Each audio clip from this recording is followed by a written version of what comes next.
Artie and Fist, Artie and Fist. You can be sure that we're both on a list.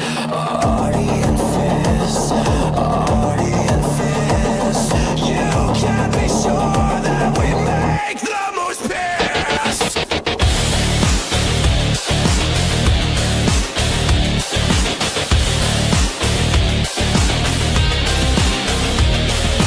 Streaming through history, uncovering mysteries as to why the whites are living in misery.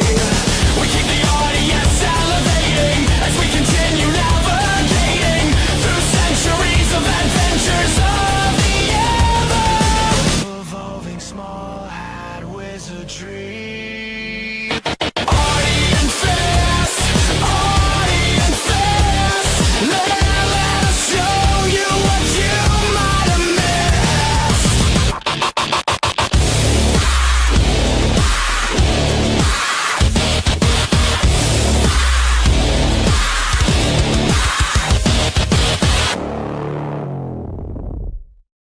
And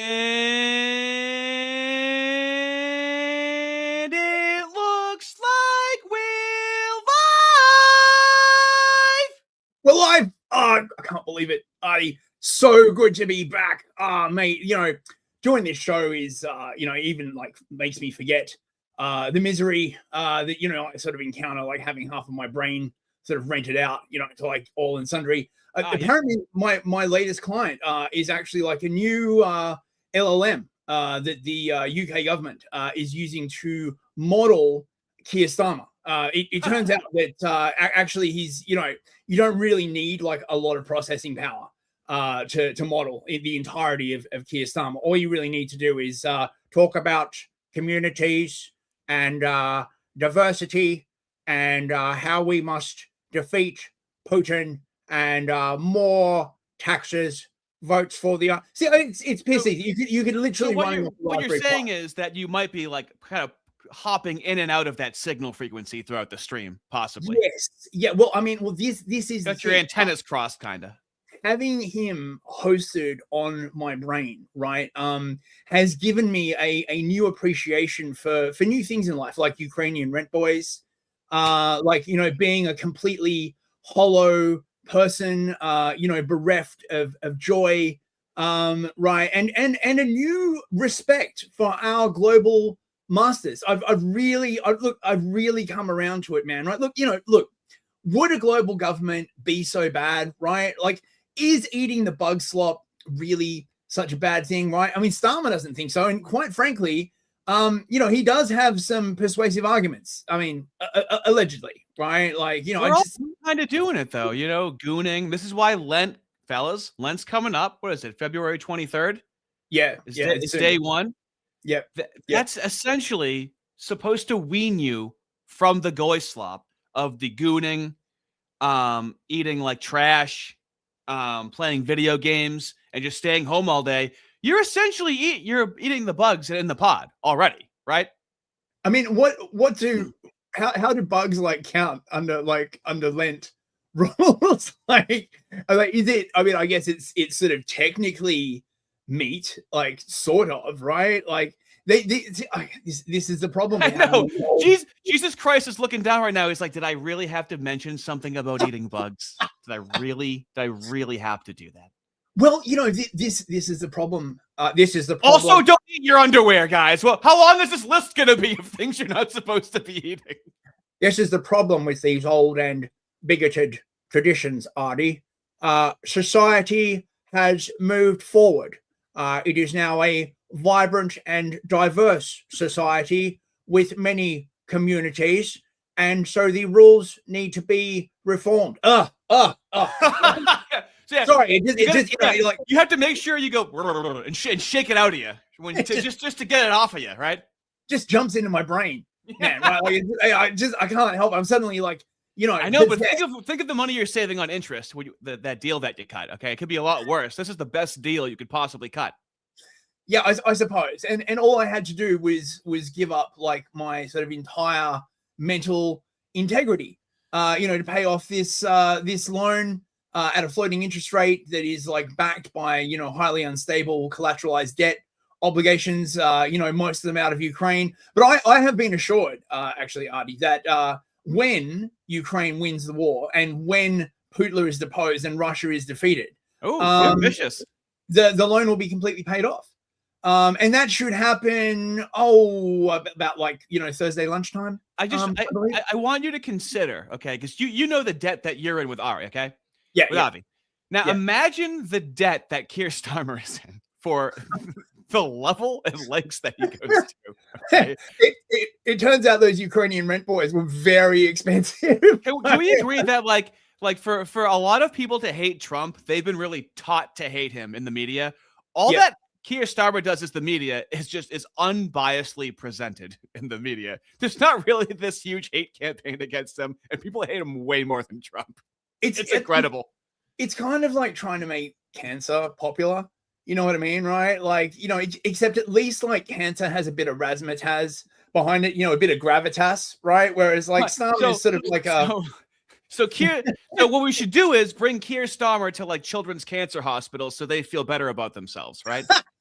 They're like, oh, God, I'm not that bad. Hello, children. I have been instructed to wish you a happy and diverse day. And although you may be struggling with cancer and about to die, at least you are not being blackmailed by the network for a very innocent indiscretion with a bunch of Ukrainian rent boys. And then like Patch Adams, like Robin Williams, he just like honks his clown nose at the end. You know? I reckon if Starmer like started legit wearing like a clown nose for his TV presentations, I reckon it would probably improve his polling, right? Because everyone would be like, Starmer, he's taking the piss. He's a bit of a joker, right? Right? Like, he likes a bit of a joke. Someone in the chat said he gave me more cancer.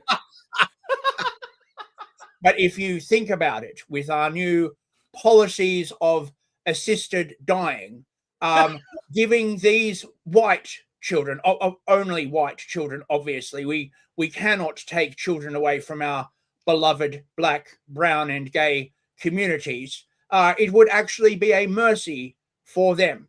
I mean, fuck me. Imagine being visited in fucking like Cat's Hospital by fucking Keir Starmer. You want to like, I don't know. You want to like a visit by like, fuck, who are the kids into now? I don't know, Sneeko or something, right? They're like, yay, Sneeko's gonna like come and like tell me like I'm struggling with cancer, and instead it's like actually we have like Keir Starmer. No, Sneeko. Is that what the kids are into? I'm such a fucking boomer now. Well, the kids aren't into necessarily what. There's so many things now. Back when me and you were growing up, there was even with underground bands, you had like 5 or 6 big underground bands that people were into. Everything is like completely saturated now. And also, Sneeko's a Muslim. Fuck him. He's not right wing. He doesn't believe in anything. I mean, exactly, right? Like, like who are the base kids into now? Well, they'll probably be like, Mommy, I want Hitler to come and visit me in hospital. And Nick Fuentes just dresses up like him just to make kids happy. Yeah, exactly. He knows all the lines. Exactly. They bring in like Fuentes. Actually, I think Fuentes would probably be pretty good in that situation, right? Like, I mean, I don't know. You think? Right? Well, I don't know. He seems like he's been doing a lot of market research. He seems like he's been getting fucking really blackpilled recently, right? Like, I mean, he has ebbs and flows. Yeah, I look, don't we all, right? But it seems like recently he's just like, I think the clavicular controversy has affected him badly. He hangs out with like really like vapid, vile social media influencers, and I don't know why, because he doesn't drink or have sex. So why are you going to Miami, and why even putting yourself in these positions? It's odd. I mean, also like Miami is like basically like a second Tel Aviv. It's one of the most degenerate places in the country. Yeah, well, I don't know, right? Maybe he is longing for a slice of degeneracy. You know what I mean, right? Like maybe sort of he sees all these like degenerates like having fun, and he's like, and you know, and half of him wants to be that way, and then the more Catholic half of him is like, no, you know, so he's got the inner conflict. I don't know. Well, do you think that Keir Starmer is the reason for the Restore? Is it the Restore Party in the UK that's going on right now? Yes. Well, actually, you could argue that the real reason for Restore is actually Reform. Nigel Farage's party. Okay. I got to be able to do like a Nigel Farage accent. I got to work on that shit, mate. But yeah, look, basically, you just sound like generic Western Europeans to us Americans either way. So that's really for you with the fellows across the pond. So Farage comes out, right, and he's all like, I'm based, right, like, you know, I'm you know, for the cool kids and stuff like that, right? And then everyone starts like asking him questions. You know, you're gonna do mass deportations, right? You're gonna, like, you know, sort of, you know, do horrible stuff to the struggle snuggle gangs. And he's like, you know, nah, not really, right? Like he's just the uni party. And it has been said, and I totally believe this, right? Farage doesn't really want to actually lead, like be prime minister, because it's, you know, it's all very, very awkward, and there's a lot of like trade-offs and stuff like that. What he really enjoys is just being in opposition, because then you can like sort of shit talk and stuff like that. And I reckon that either immediately before or immediately after the election, if they get in, he will stand aside and let Zia Yusuf, the base Muslim Pakistani guy, take over and be the prime minister. So we'll be exactly like back where we start, basically. So it's really Reform that has led to the rise of the controlled opposition, right? They're kosher centrists, so to speak. Yeah, they're part of the network. This is what I've realized, right?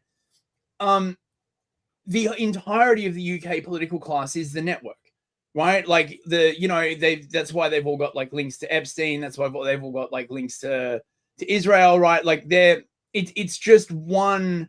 It's calling it the uni party, yeah, but it's a network. It's like a huge network, right? And these goals are decided in advance, like mass immigration, for example, right? Like that was not decided by like a popular vote or anything like that, right? They just decided they're going to do it. Do you want Le Heckin based right-wing mass immigration, or do you le Heckin wholesome Chungus communism mass immigration? Well, that's the frustrating part, though, is that like, hold on, like people like Konstantin Kisin, he's like, hey, I'm reasonable, okay? I don't think we should have mass migration. I don't think they should be transing the kids, all right? But all the other stuff socially, like, yeah, but don't be racist. So just to keep the whites down still. No, Thanks a lot, dude. They're just having a conversation, right? They never put forward any policies that would actually reverse this, right? Like you saw this really clearly when Andrew Gold was speaking with Steve Laws, right? And you know, just clutching through the entire fuck. Oh, I can't believe he would say something mean about the moose, right? Oh, for fuck's sake, right? None of them have any like actual policies. Like Kissen is basically like the Ben Shapiro of the UK, except he's not quite as vocally like pro-Israel. It's like, let's have a conversation. Listen, while you're having a fucking conversation, people are literally getting killed. Could we have some like policy?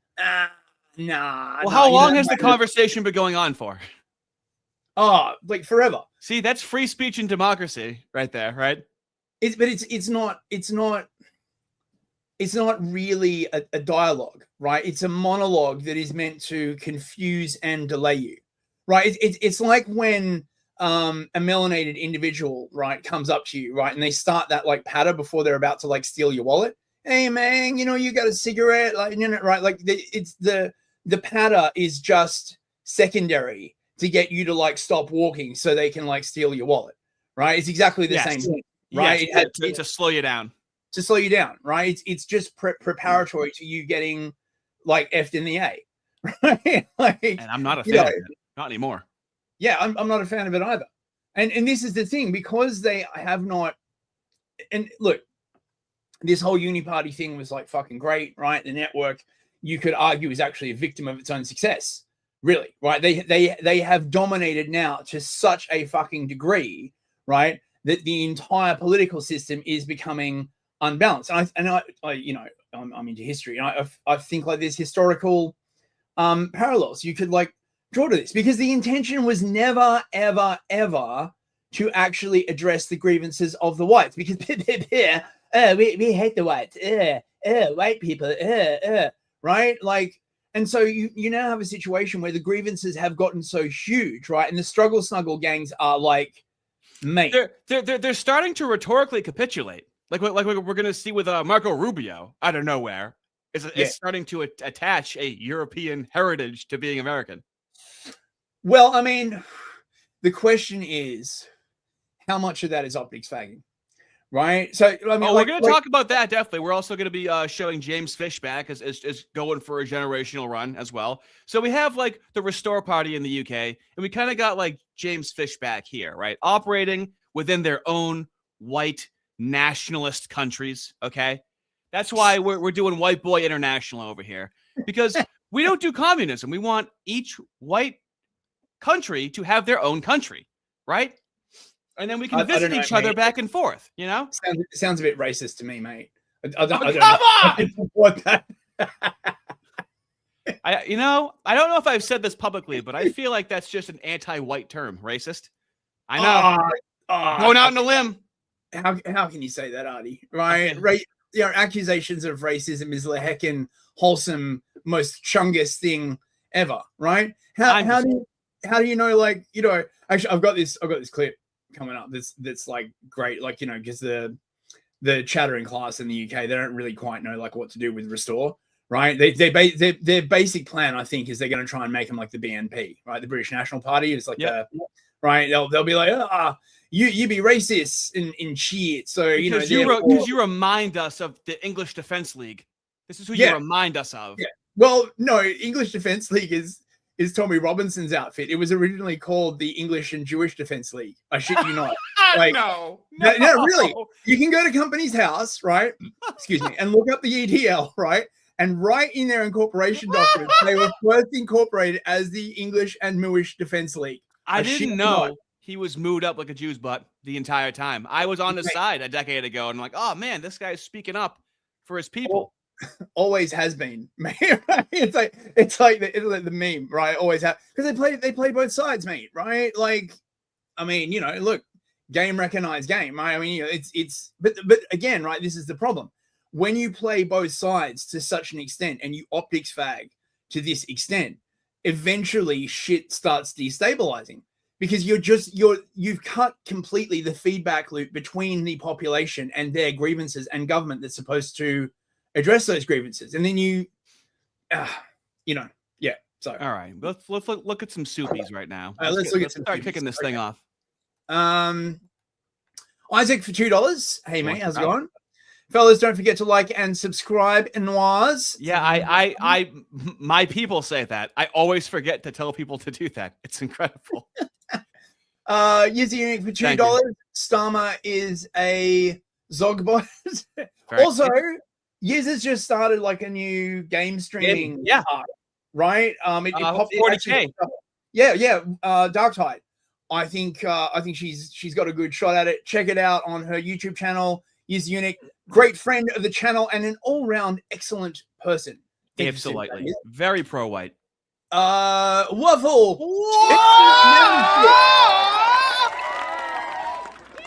Oh my god, mate. Waffle, he can't be stopped. He's just creeping around in the background. Oh, but like some kind of membership pest. Now, I just did I just did a hard R stream for the fellas, and I actually had the fellas, halfway through the stream, come on, talk and hang out. And there's over 100 people that he's put behind the paywall, okay? So it's getting to be like a black person block party behind the paywall because there's so many people sometimes. Nice. Also, so far, he is, in fact, by decree of the monarch, the Chad of And now the Chad does what the Chad wants, and no one is stopping him because Chad does what Chad wants. Thank you very much, Waffle. No one is stopping him because he can't be stopped. I mean, like look at the massive girth of this guy, throwing his super chats left, throwing his memberships left and right. Fuck it, mate. Unstoppable force. Thank you. I do have very unique paywall content, fellas. So people do tend to stay after he throws them behind the paywall. So check the stuff out. There's a little something for everybody or nobody because it's really weird. Good luck, though. Isaac, for another $5. Thank you, mate. Yep. By the way, Catholic Lent starts tomorrow.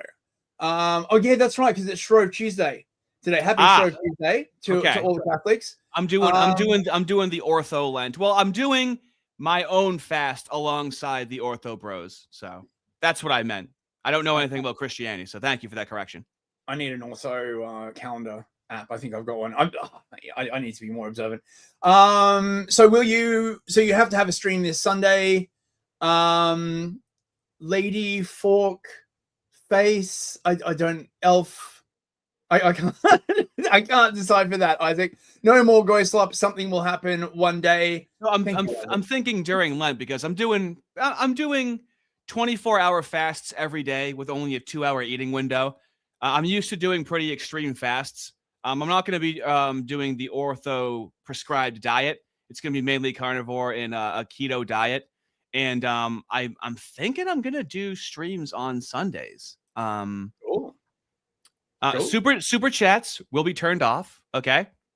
Monetization will be turned off. And I don't know. I might just ramble on the mic and talk about what I'm thinking because I've fasted and it's led to like a higher level of consciousness when I've done this for like days and days and days. But I've never done it like alongside people that are like observing. So it'll get me in a good mindset to kind of just be in the vibe of talking about, being more spiritual, I'm just kind of spiritual. I don't know if you guys know that about me. I'm kind of like into energy guys. Okay. Years again for $2. Thank you, Years. I'm not left or right. I'm just far white. This anti-whiteism has to stop. God damn it. Point curation for 2 loonies. A super sticker. What did the super sticker say? Does anyone know what the super sticker was? Thank you very much. I can't see it. It is he likes the pair with a headband that says "Hey you," doing essentially a little Trump shimmy, a little Trump turnaround shimmy. I like it. I like that little pair. He's very, very cute. Cream of Doom for 25 Pullen. Thank you very much. Like it. On the topic of Nick, it's a crazy timeline we live in where the only people who liked the Fag Bunny performance were white women and Nick. Bruh. He's strategic, all right? He's so used to people immediately assuming he's going to do something. So sometimes to be a contrarian, he'll just do the exact opposite to be like, well, now what are you going to say? Yeah. It never changes his political movement when he does these moves. Years again for $2. Thank you, Years. Thank you, bro. White solidarity with ethnic sovereignty is the way. Thank you. I agree. The Grey Slayer for $10.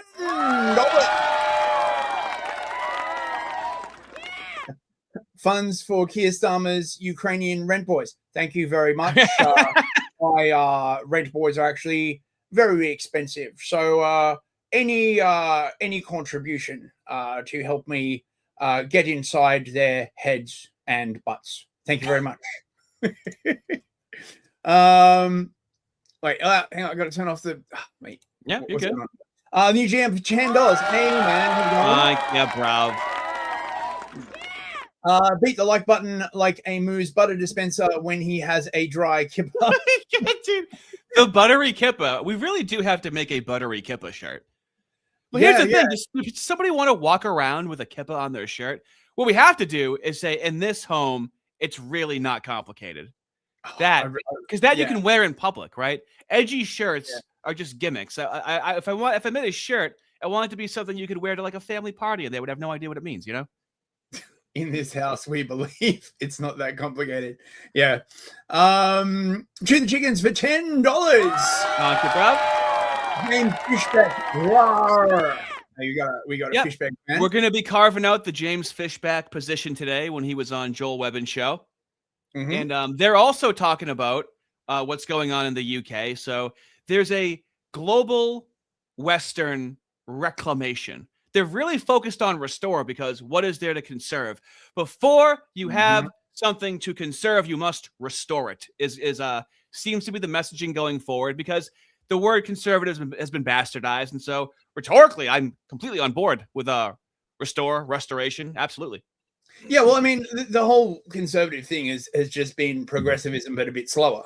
Yep. Right? Yeah. Under no circumstances must we actually reverse any of the horrible things. That have, Restore. See, not Yeah, reverse. restore, Whoa, yeah. hey, reverse racism. There is no restore racism, okay? But there will be. we can do it, Artie. We can restore racism. I believe in us, mate. Ardent party for There he 5 is. nominees. Thank you, mate. Given recent violence, we should weaponize T-girl hoes against the elite. Could result in rapid change. And find me on X at Ardent Plays on Rumble. Like, yes, check out Ardent Party, friend of the channel and Absolutely. super mod extraordinaire. Thank you very, very much. Well, it's funny that you said that because I was talking to you before the stream about, are we going to cover the Tranberry shooter? We're both just kind of like, I mean, what is there to say? What is there to say that we haven't already been saying? You know? Yeah. There's gonna be more. Yeah, I mean, these people are like locked. They led a revolution against reality and they lost predictably. I can't imagine how that could have fucking happened, right? I know, but like, reality is what you make it. So we're gonna make it like gender communism. imagine if like the goth trend was happening, except you like sewed combat boots to your feet, and now you can't get them off. Like this is what the trans thing is like, where it's like they made some pretty irreversible decisions during this trend, and now no one really gives a shit about trans people, so they're a little cranky, understandably so. It's not like you can just take the piercings out, right? Right. So, you know, Frankensteak for 20. Oh, hi there. Look at him go. Thank you so much, mate. Hey guys, won't be able to watch for a while. I'm giving up all social media for Lent, including YouTube, trying to remove distractions and focus on God. Good luck, guys, and make sure to like the stream. Well, God bless Very you. nice. Best of luck with your Lenten. Thank you very much for that. And well, if I stream, you know, what about Rumble? Right, it's not YouTube. How mooish am I being right now? Like, I'm thinking there's got to be a way around that, right? No, this is the rule. This is the line. No. Isaac, for another $5, I think we should give Isaac a cheer because he always does this thing where he sends in like a bunch of low value. Absolutely. Isaac, can't wait for James to come along and try and explain to the chat that we are all wrong. Restore your morals first, not let the bears restore our land. Yeah, exactly. What's Lindsay been up to anyway? I've kind of like I've stopped watching him, mate. I can't even. He's got some classics. He's got some gems, but what I really enjoy are the Lindsay-ites, his orbiters. Okay. Mm-hmm. And now this is a great example of like, why is a Lindsayite so frustrating? Why are they so annoying? Because Joel Berry, Seth Dillon, they always sound like nice, don't they? Like they're just nice guys, and they just have a different opinion than you. So why are they so frustrating? Well, I'll be able to showcase that for you right now. So Joel Berry says to him, he says on X, I'm still waiting for Oron, in quotes, if that is his real name, to explain exactly how his new American citizenship based on white European blood quantum will work. Well, everyone goes, what about Israel? Immediate question. And all Oron said was, American identity is based on a shared set of principles. Okay. People who don't hold those principles are still American.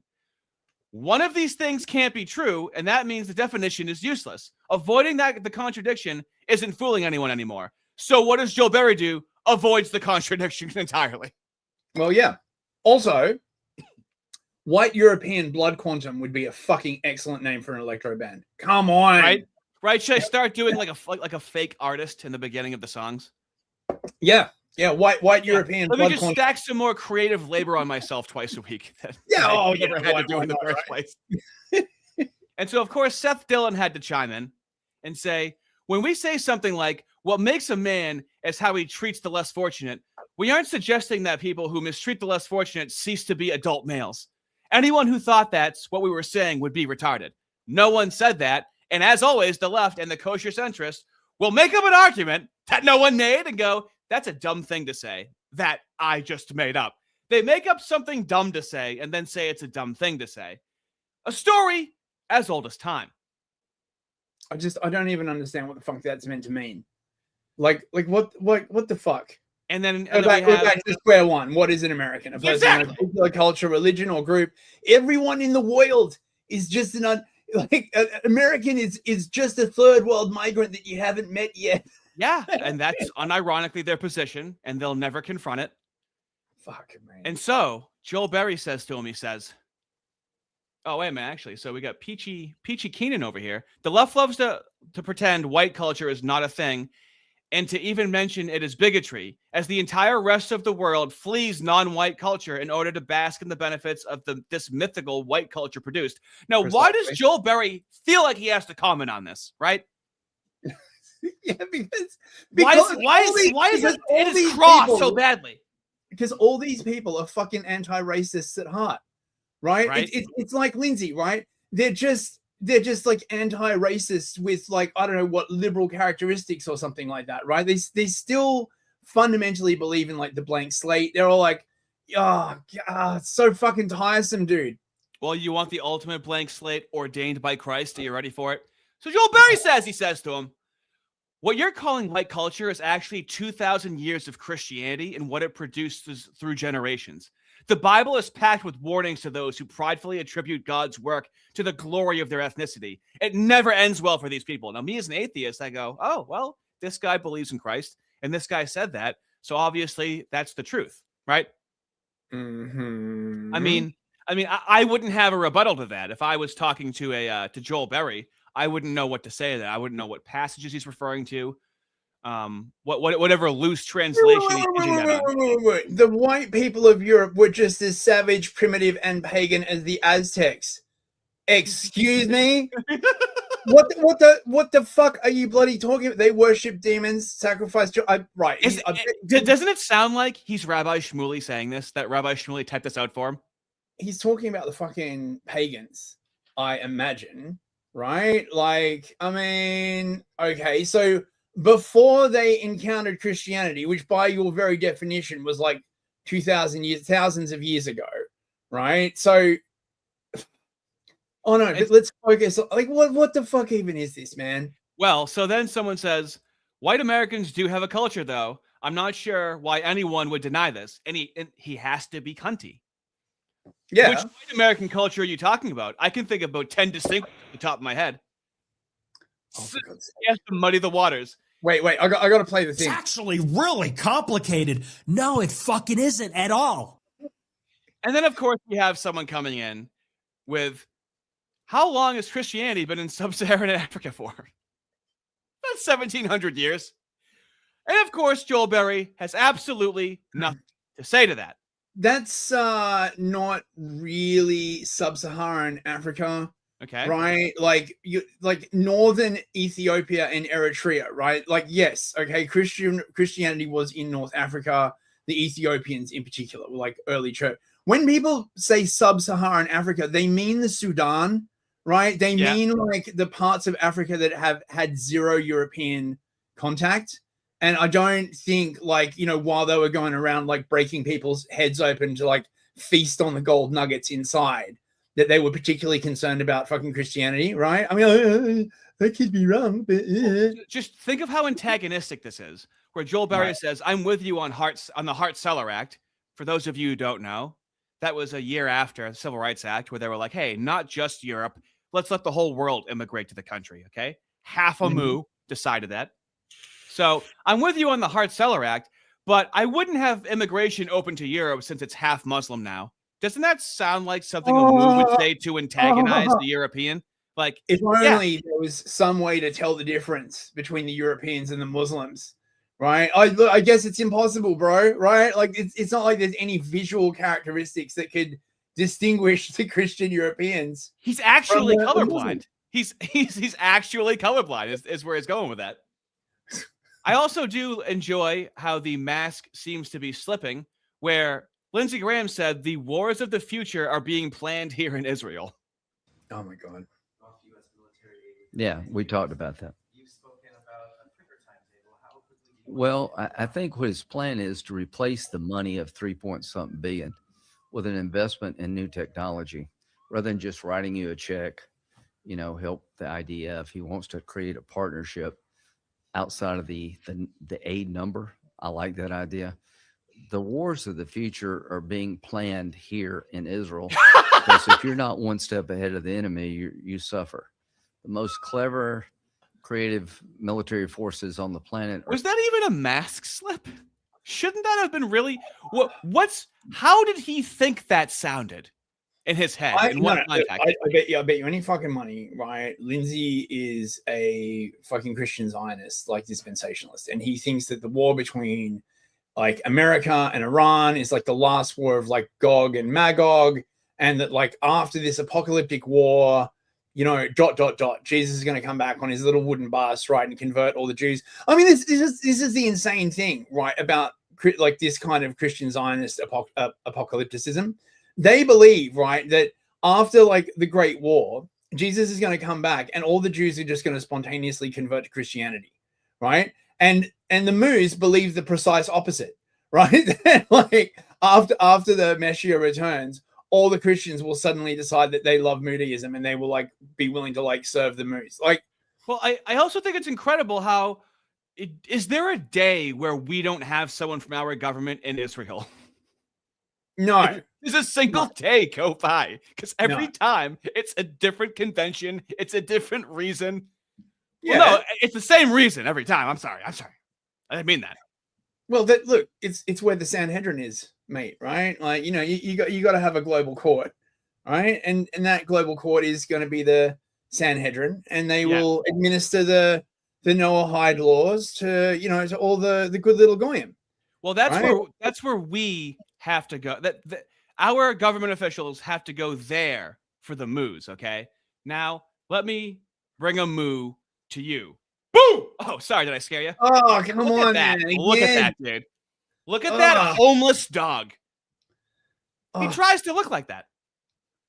So I'm getting like post Shmuley traumatic disorder or something, right? Well, now James Fishbach has been going against Israel. So to lead us in to the James Fishbach conversation, let's hear what Shmuel Dog has to say about him. Hi, everyone.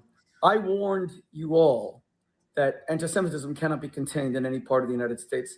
I grew up in Florida. All the Floridians think that we have anti-Semitism in New Jersey, New York, where we live, but Florida is safe. BS. You saw what happened to me in the fountain room because everybody was... Just like racism, just like transphobia, just like witch hunting, you're never safe. You cannot prove you're not a witch. You cannot prove you're not anti-Semitic. And the more that you subscribe to these labels, the more that you are choosing to be on the plantation. Free yourself. Understand that these words do not have a universal meaning. They have no meaning except for to oppress white people. That's it. That's the definition of those words. The definition of a word is its application in society. Now, you guys might think I'm pretty funny. You want to know why? Because I don't have these chains that most people have. It doesn't exist. Free yourself. Yep. Free yourself. Now look what's going on. You had the Vendome event at the nightclub Heil Hitler, 1,000 people singing in the year 2026 in Miami Beach, Florida, which is 1/3 Jewish. Heil Hitler. Heil Hitler. Okay. Now something far worse. James Fishbach is running for the GOP nomination. The gubernatorial primaries of the Republican Party has an inveterate anti-Semite, Jew-hating, disgusting pig. I love anti-Semite, Jew-hating, disgusting pig. He's disgusting. He's vile. Of course, we're the ones that are like insects, bugs, swine. Of course. Yeah. All right. It's very dehumanizing language. Who is gaining in the polls. He started at 2 or 3%, and he knows that the quickest way to ascend like a rocket ship in politics today or in podcasts is to hate Jews. Why is it so popular to fucking dislike people that look at his face? Why do you suppose it's so popular to dislike people that look like this, you know, and act like this? It's incredible. Yeah. So he is dead. I mean, it's just like, I don't know. It's misinformation. I mean, the obvious, right, like sort of thing that he's getting at basically, right, is that whites are always prone to this kind of weird mental disease.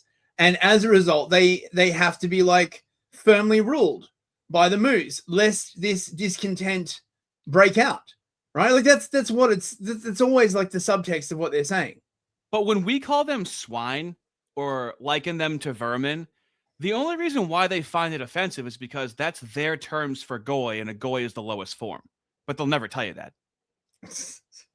Is attacking Israel day and night. Now, recently he said, I'm not going to that country and I'm not kissing the wall. And that became a refrain that you're hearing now from all the anti-Semites. Fuentes, I'm not kissing the wall. I'm not going to kowtow to the Jews and kiss that wall, the Western Wall. Do you know what that wall is? That wall. Okay, here we go. Here we go. That wall is the remains of the Roman barracks that was built over the destroyed temple, is my understanding. But I mean, it's probably antiseptic to say that. Whatever. He is. I don't think he's ever said anything historically accurate whenever I've listened to him, and I barely know anything about history. I still catch things that he says wrong. Let's see where he steers this ship. Is a wall that was kissed by Jesus. Oh, what the fuck? You never know. It's like Bill Cosby. Kids say the darndest things. I just can't wait to see what's gonna come out of his face. Source, Rabbi Shmuley. Can I get a source on that, bro? Because I'm suspecting that your source for that is crack pipe. You know. Where Jesus turned over the money changers. The money changers were in the temple because people would have to bring the half shekel. They have to bring a donation. I'm sorry. Let me just hear that uninterrupted. Jesus turned over the money changers. The money changers were in the temple because people would have to bring the half shekel. They have to bring a donation. They came from all over the world, so you needed one currency to buy the half shekel. But Jesus didn't want the money people to take over the temple. He was protecting that wall. He loved that wall. I'm amazed for all of you who hate Jewish guts, for all you sickos like Candace Ovens, fake Catholic, miserable human being. But you claim to love Jesus. You claim to love the New Testament and Christianity. You're not going to kiss the wall that Jesus fought to sanctify and protect. Oh, what the fuck, dude? What? Dude, you have your own stream called Fistory, Mondays, 3 p.m. Eastern, 8 p.m. UK time. So Indeed. You should know history. You've been actually, your last episode was about the pretty good about the moose. So yeah, I don't understand where your wires are getting crossed. He's a rabbi, okay? This is the ultimate appeal to authority. How could you disagree with what he's saying? Heresy detected. Brothers, we must cleanse. Like, I'm like, dude, this is like giving me very, very serious, like 40K like vibes. Like, what the hell, man? What? Look at his face. What? You got a problem with that guy? Really? Dude, every single time you freeze this dude's face, it's like literally like something. Like if you drew it, it would be basically like illegal in Germany. Right. It's crazy, man. Really? You're gonna call that guy a rat? Grow up, okay? Oh, really? God. You think that guy looks like a rat? His nose, the fur on his face, his beady little eyes? Shame on you. I can't believe you would think that guy's a rat, okay?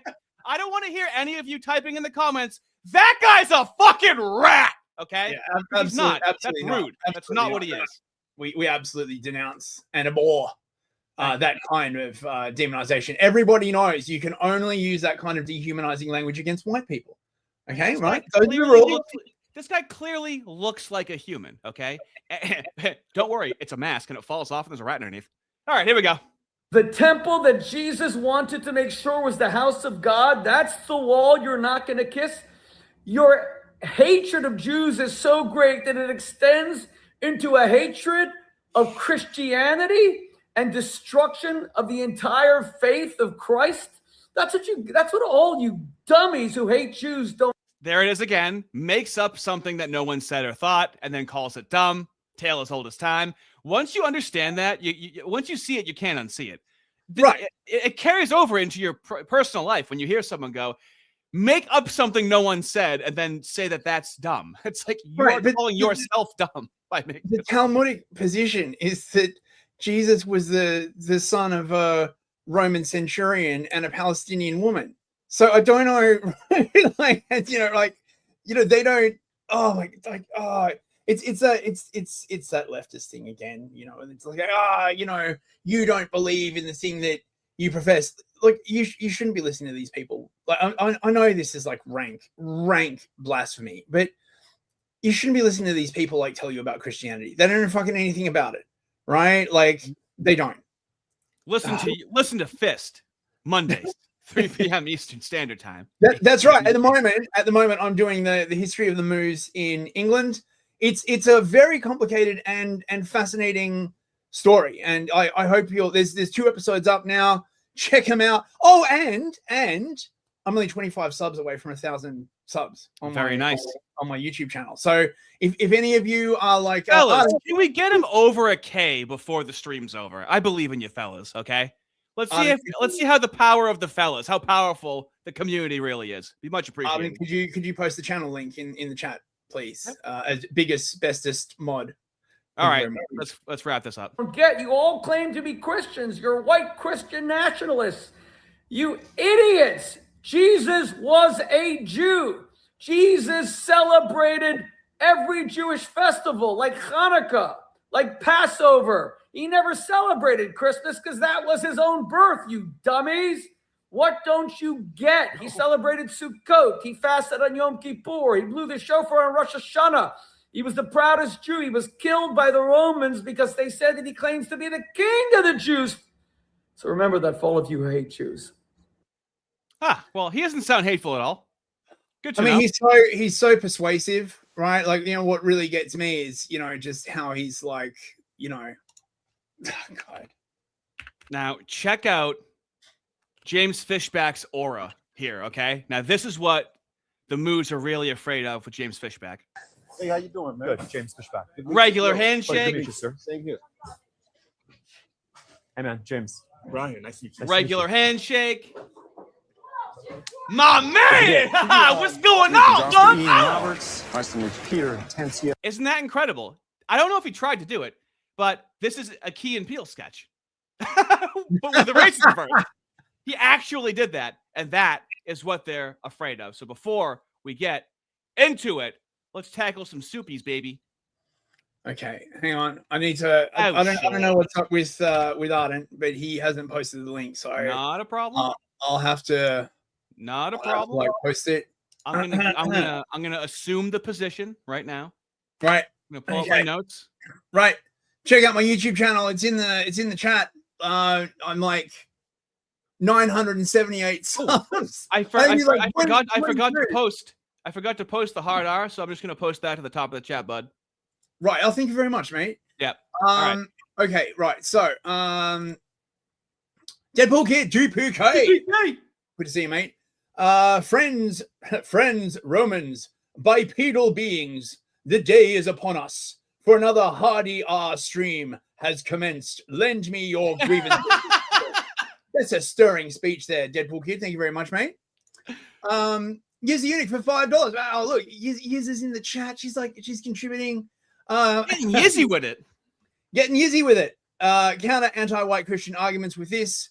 God made the races different. Who are you to defy God's creation and deny our God-given differences? See, everything sounds better, right? If you do it in a 40K voice, right? This is the realization, right? Like, I am going to the shop. Well, to yes. Get some crisps. I also had some fellas on stream pull up the passages that support racial unity. There's a couple passages. I honestly need to hire a clipper. I'm sorry, there's so much of my content that's not clipped that would be very useful to direct people to. But yes, definitely. Deadpool Kid again for $2. Lindsey Graham sounds like a Southern drag queen. I agree. I agree. That's just South Carolina voice, as far as I know. I don't know why they sound like that, but isn't that don't they? Isn't that where, what's his name? The guy that won American Idol, Clay something. You know who I'm talking about, don't you? That's how they all talk. Apparently, he's very gay. Is Lindsey Graham like just like hella gay? Everybody knows he's a massive gay lord, which of course would make sense because that's how they get perverted class is gays. Yeah, that's why we don't talk about it. There was the Red Scare, McCarthyism. There was also the Lavender Scare because the gays were very commie. They were like, wait a minute, is there some sort of crossover here? They seek out people who cannot control their passions, right? And then they cultivate those passions and they make them worse. And the worse these passions get, the more fully you fall under their control, right? I feel like the Bible mentions something about this concept. I don't know. That's why, fellas, Right? that's why Lent is important. You need to really work on your hedonism, because that is how the devil will introduce himself to you, is find out what you want, what drives you crazy, anything materialistic, anything that makes the dopamine centers of your brain go off. So that's why it's important to take something away during Lent, to remind you of how strong you actually are in this spiritual battle that we're in. Oh, that's very, very nice, Artie. I like that. Yeah. King Spectre 844. There he is. Let's go. For 10 US dollars, thank you very much, mate. I was visiting family this past weekend, talking to my lovely stereotypical Thanksgiving uncle. Got to drop the Chinese stones line. Got a good laugh. Wait, Hold on. I got it. You got it? It's like, well, bullets are little stones. Bullets are little stones, aren't they? Throwing stones. That's all it is at the end of the day. That is so like unintentional, like so based. Isaac again for $5. Thank you, Isaac. There he is. At this point, Graham, be like, for this 300 conference this year, we must take over Iran. If you don't want this to happen, you are anti-septic. Yeah, like basically, like Lindsay's been doing this like thing. He keeps coming out and saying, we're about to make history. History is about to be. Everything's always about to happen to it. Yeah. Like, oh, we're about to make history. And he means from a Christian Zionist perspective, right? Like, listen, Lindsay, if you're watching, no man knows the day or the hour. Stop trying to like affect the second coming, for God's sake. Can you just he's always on the cusp of it happening. He's like, you're gonna be sorry you did that. God. Isaac for 20. Look at him go. Thanks, Isaac. Haven't we all noticed that the bears and the left, when they hate someone so much, they give you 1,000 attributes to make others hate you even more? You are a ... Yeah, of course. Can you believe that they hate the moose so much that they hate Christians? It's like, what the hell are you talking about? Yeah, because they don't ever want to address the central issue, right? Because they're always going to have to defend the indefensible, and they don't want to like get into that position. So instead, it's always like smearing you as a this and a that and a the other thing, and no. Right, but unfortunately, Isaac is raising some red flags by how much he's donating. You could only afford that if you are, in fact... Oh, you're on the payroll of the Jews. Keep an eye on that guy, okay? It's unnatural. Right, but, if they're donating so much to the stream, right, can they be all bad? Right? I mean, you gotta... Thank you very much, Isaac. Torture Wyatt for $5. Hey, man, how's it going? If only there was a country somewhere to get away from all that totally unexaggerated unsafety. Yeah, man. What do we see with the blacks? They go, no, we want to stay in the white neighborhood and complain about it, where they learn it from. It's generational. They will literally follow you to Mars, right? Like just so that like nowhere in the universe, right? There's a bunch of white people by themselves, like living happily. They'll literally follow you to the Ozarks and go, oh, so you're not gonna? What if someone's gay and black? And it's like, well, what the fuck do you think, Mr. Moo? What do you think the answer is? Why did you take a plane and a 3-hour car ride from the airport to come here to ask me that? Isaac again for $2. There he is. He's on fire. I'm the source for this truthful info. Pimp Shmuley. Yes, he is the source. He is the source. And John Jackson for $10. Jack, baby. Just looking at Rabbi Shmuley is considered antiseptic in 69 countries. He tries to ramp it up. We can all agree on that, right? I don't know, mate. Right? Like I'm pretty sure he can afford like grooming, right? Like he could afford someone to like style his beard. Like surely it must be a deliberate choice. Like yes, to be antagonistic. Would it shock you to find out he's highly antagonistic? Oh, I don't know, mate. I don't mean, that sounds a bit rich, right? Like he seems like such a nice guy, right? He's always like trying to bring people together, and And K-Test for $5. Thank you. Hey, Ortho Bro, is Jesus making a pun in English 2,000 years ago in Mark 1462? I am HVH Joshua, his own name at the trial. I don't know. That sounds far-fetched. Sometimes things are a coincidence, you know? I will have to defer to Stone Choir on this one. And they basically say that Jehovah is basically completely made up. The whole concept of it is an invention from like the 1800s, primarily from the Moors, right? Because the Masoretic text and the Moors got in there and they're like, well, actually, we've got the oldest version of the Bible that we painfully reconstructed.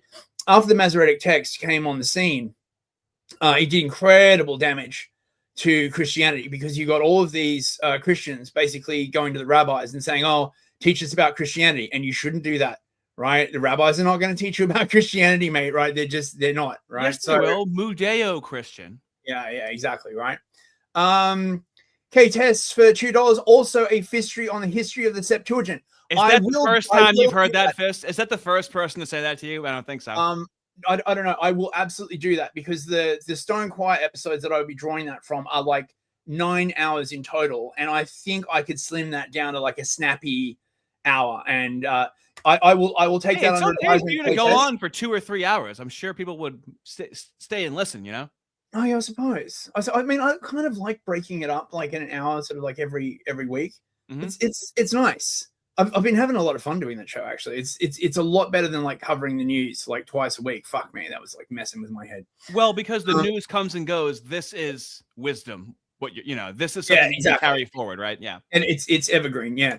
Aaron, mate, just cost for $5. Thank you, mate. If we colonize Mars, I guarantee the Moose will want a synagogue or holy museum on the top of Mount Olympus Mons. Yeah, like for real. Like, that's not even as anti-Semitism is now on Mars, because humans are on Mars and all humans are anti-Semitic. But they would. They totally would. They totally would. Sound like a man at the end of his rope right now. But they would. It's not funny anymore because it's true. Mr. Blue for $14. Let him go. May God bless this 40th Artie and Fist and keep our kippers buttered. I'd send with the big G, but YouTube is antiseptic. Wait, is this our 40th episode?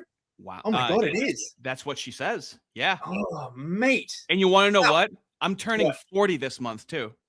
I'm turning 40 during Lent. Oh, well, happy birthday. Actually, wait a minute. I'm turning 40 a week from this Friday, so it's going to be on the 42nd stream. Maybe the 43rd, 44th stream. Oh, well, that's cool. I'm going to be streaming on my birthday. I just realized that right now. Very nice. Very nice. Now, hold on. Let's not let him get away with that. Put that message back up. Now. That anti truth. Thank you. It certainly is. Thank you for the okay. Let's stop sucking our own dicks over here and get on with the show. So, James Fishbach talked to Joel Webbin. They throw in some Zoomer words. All right, they're trying to be approachable, trying to make this whole thing work. A lot of people are liking what James Fishbach is putting down, but let's stick our heels into it a little bit. See how it goes. America needs to win. It needs to win the championship. It needs to win against all the other national sports teams on the global stage. And what does that look like? Well, it looks like just raw, unfettered capitalism. It looks like making whatever trades we need, right? You want to win a championship, you need the best players. And so that means taking, this American citizen, but you know what? They're just not quite up to speed. They're just not producing what we would want, or they're producing it. They have the intellect, they have the skills, but they cost, twice as much, the company in terms of the bottom line, their pay, the salary, what they're willing to work for. So we're going to switch them out with this H-1B visa, with this person from the other side of the world. And that's the rhetoric. I'm not being hyperbolic at all. That is literally the rhetoric that Elon Musk was using just 15 months ago at this point. And now you have Elon Musk coming out and saying, maybe this is a helpful clarification. I'm referring to bringing, do you want to read this? Last year. This is what he's saying. That's what he said last year. Go ahead and read that. So Elon Musk, December 26th. So I do like the clarification they're about to make between the different visas. 2024. So 13 months, barely even that. Maybe this is a helpful clarification. I'm referring to bringing in via legal immigration the top 0.1% of engineering talent as being essential for America to keep winning. This is like bringing in the athletes of the world to help your whole team, which is mostly Americans, he made that clarification, win the NBA. Thinking of America as a pro sports team that has been winning for a long time and wants to keep winning is the right mental construct. Wants to keep winning. We're a sports team. We've been winning for a long time.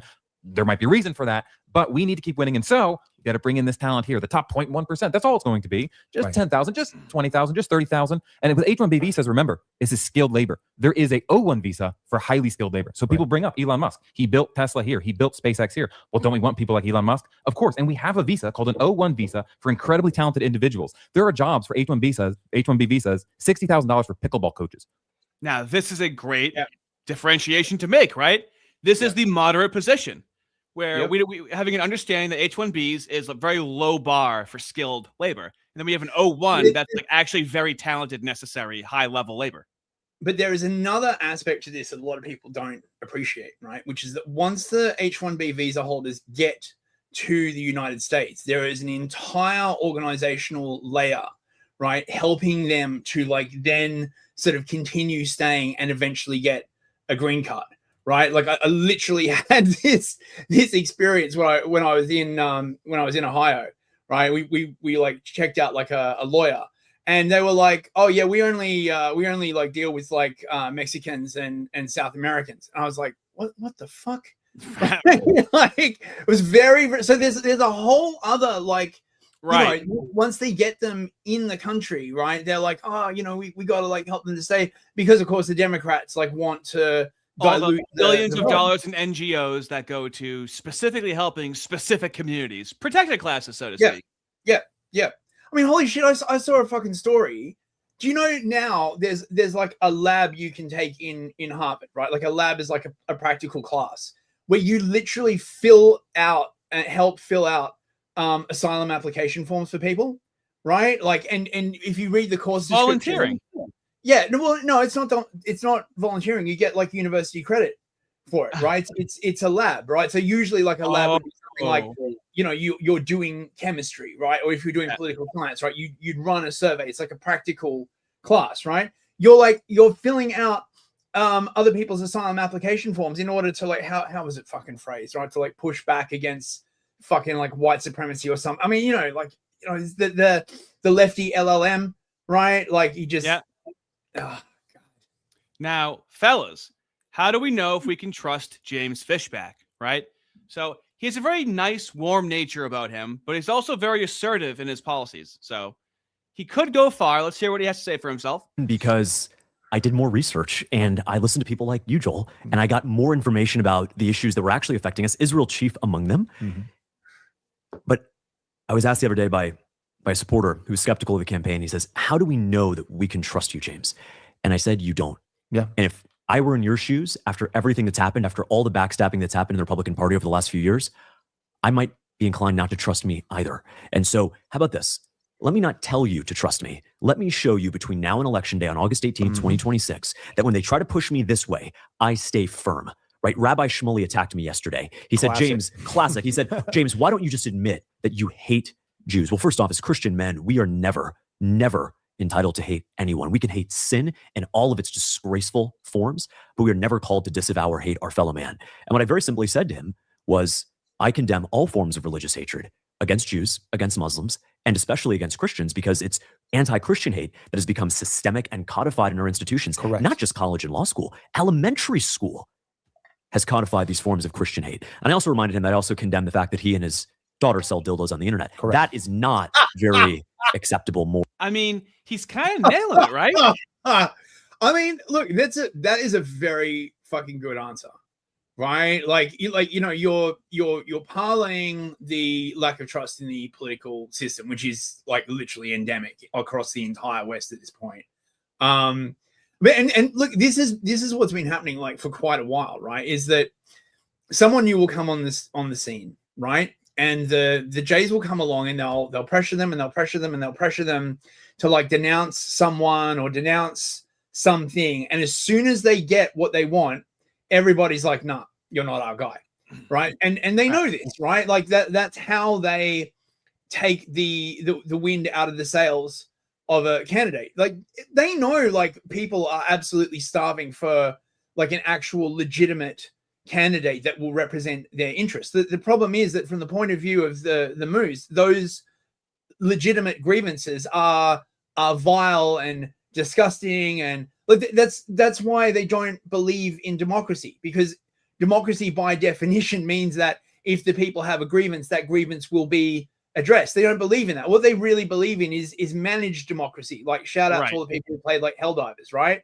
It's managed democracy. It's just like a nugget of shite with like a democracy like wrapping, like a very, very thin like coating of democracy. You know what I mean?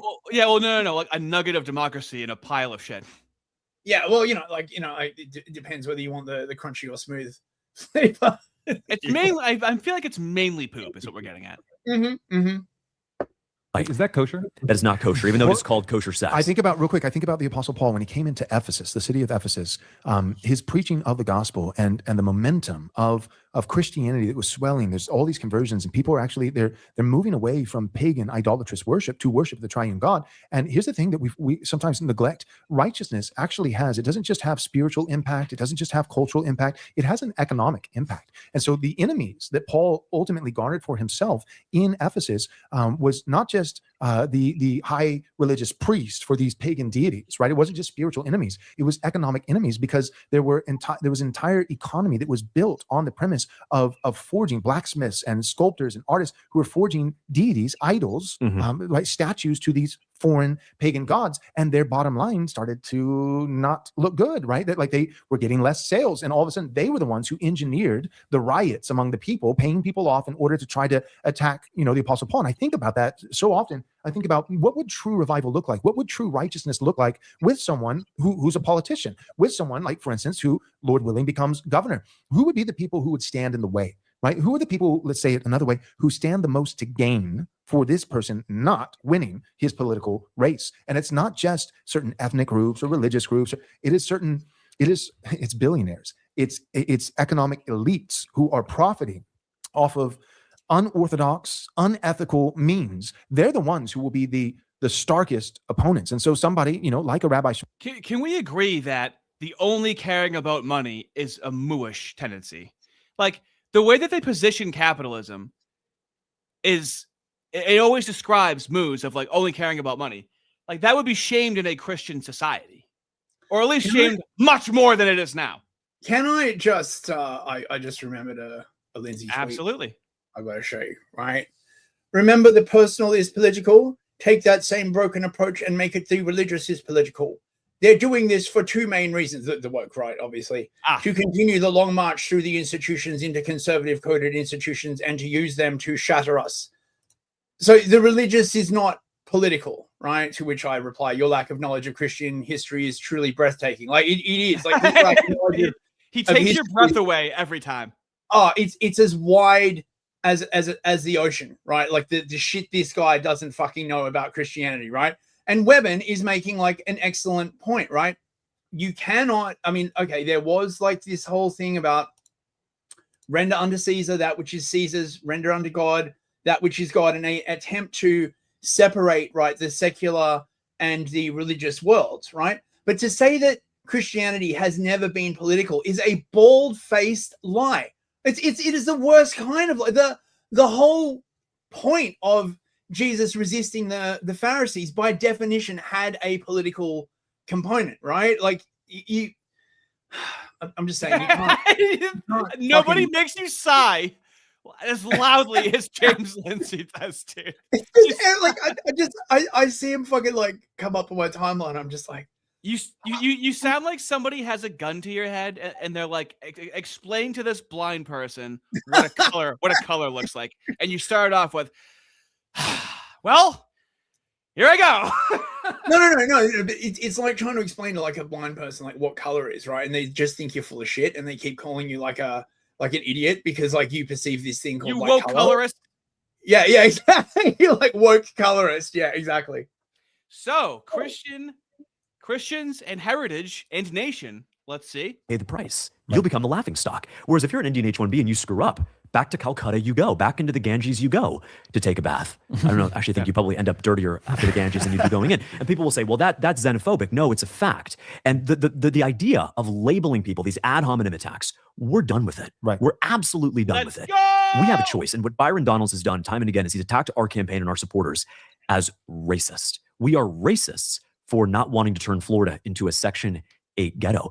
I don't care who you are, black or white. You shouldn't be living in a Section 8 ghetto. You shouldn't be living next to the next George Floyd. You shouldn't be living next to gangbangers and drug dealers. Have some dignity, have some self-respect. Let's get you a great paying job. It's not going to be easy. You're going to have to work, but we're going to get you off of welfare. We're going to get you a good job because you are my brother in Christ. You are my sister in Christ.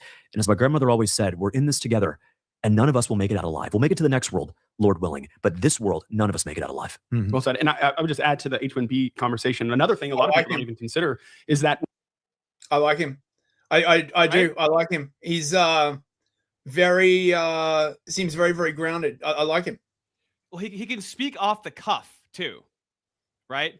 Like he's not very canned. He does have a like presidential tone to him, though, doesn't he? His voice, his cadence. He does sound like he could easily be a politician with his voice and his delivery. But he's kind of like Obama. Yeah, in terms of how he delivers his message, but he can also go on Mark Maron's podcast. I don't think he's presidential material yet. Sure. If he was in office for about 8 years and kind of like got a bit more of a sort of like a steely kind of eye to him, I reckon he's a potential. Showing great potential. Yeah. Well, it's like I was saying the other night. Like the left will throw anyone behind a black cause or a trans cause, and then it's like, are we going to be ticky tacky with who we're supporting? Like, you know what I'm saying? Like, okay, he's showing the gumption to do it. Looks good enough. Ship him out the door. Now we need 50 more. Fucking like him, you know? Wait, is Fishbach Mooish? People in the chat are. No, I believe he's Cuban. He's Cuban. Yeah. Okay, so he doesn't like communism. Okay, well, I like that. Very much so. Yep. Now he did praise Israel, like I think maybe like 3 years ago, and he was full in on it. So he has made a complete 180, which he has addressed before. I don't think in this conversation. But Groypers that they'll have that. But this happens with me. I was making it on my channel. I have like pro-Israel videos whenever I talk about Israel and Palestine, and then you find out it is a 180. It really is a 180. Yeah, I mean, like, look, people. I mean, it's interesting that you've got politicians, aspiring politicians, listening to Joel Webben. I mean, like, no wonder they want to like shut this guy down, right? It's like, oh, we can't have you saying like stuff, you know. Oh my god. So let's introduce. We're getting on to Restore. Marco Rubio first. Marco Rubio first. Mega viral, and it's basically Marco Rubio, the Secretary of State, speaking to all of these technocrats and bureaucrats of Europe. And everyone's sort of on the edge of their seat because they're thinking, well, Trump has been really anti-European Union. He's been very anti-NATO. And Marco Rubio is going to step to the stage and he's going to give a speech. And we're going to show a couple clips of that speech. And everyone's thinking, okay, what's he going to say? Is he going to be hawkish toward China? Is he going to be hawkish on Ukraine, hawkish toward Europe? And he actually strikes a different tone. It was a surprising tone. I think for a lot of people, it was a warming tone of commonality in Europe and talking about the shared Christian heritage, but also while saying those things, denying the concepts of globalism, the economic concepts, the consequences of globalism as it relates to immigration. So let's go to that clip and then we'll come back and talk about it. And this is the place where the vaulted ceilings of the Sistine Chapel and the towering spires of the great cathedral in Cologne, they testify not just to the greatness of our past or to a faith in God that inspired these marvels. They foreshadow the wonders that await us in our future. But only if we are unapologetic in our heritage and proud of this common inheritance can we together begin the work of envisioning and shaping our economic and our political future. Deindustrialization was not inevitable. It was a conscious policy choice, a decades-long economic undertaking that's... I'm sorry, very quickly. He's not fully Cuban. He's partially Cuban. He's James Fishbach, has European ancestry. I'm sorry. I said he was Cuban and made it sound like it's 100% Cuban. No, I think it's a grandmother that's Cuban. Just to clarify that. Oh, okay. Stripped our nations of their wealth, of their productive capacity, and of their independence. And the loss of our supply chain sovereignty was not a function of a prosperous and healthy system of global trade. It was foolish. It was a foolish but voluntary transformation of our economy that left us dependent on others for our needs and dangerously vulnerable to crisis. Mass migration isn't some fringe concern of little consequence. It was and continues to be a crisis which is transforming and destabilizing societies all across the West. We want allies who are proud of their culture and of their heritage, who understand that we are heirs to the same great and noble civilization, and who together with us are willing and able to defend it. And this is why we do not want allies to rationalize the broken status quo rather than reckon with what is necessary to fix it. For we in America have no interest in being polite and orderly caretakers of the West's managed decline. Because for us Americans, our home may be in the Western Hemisphere, but we will always be a child of Europe.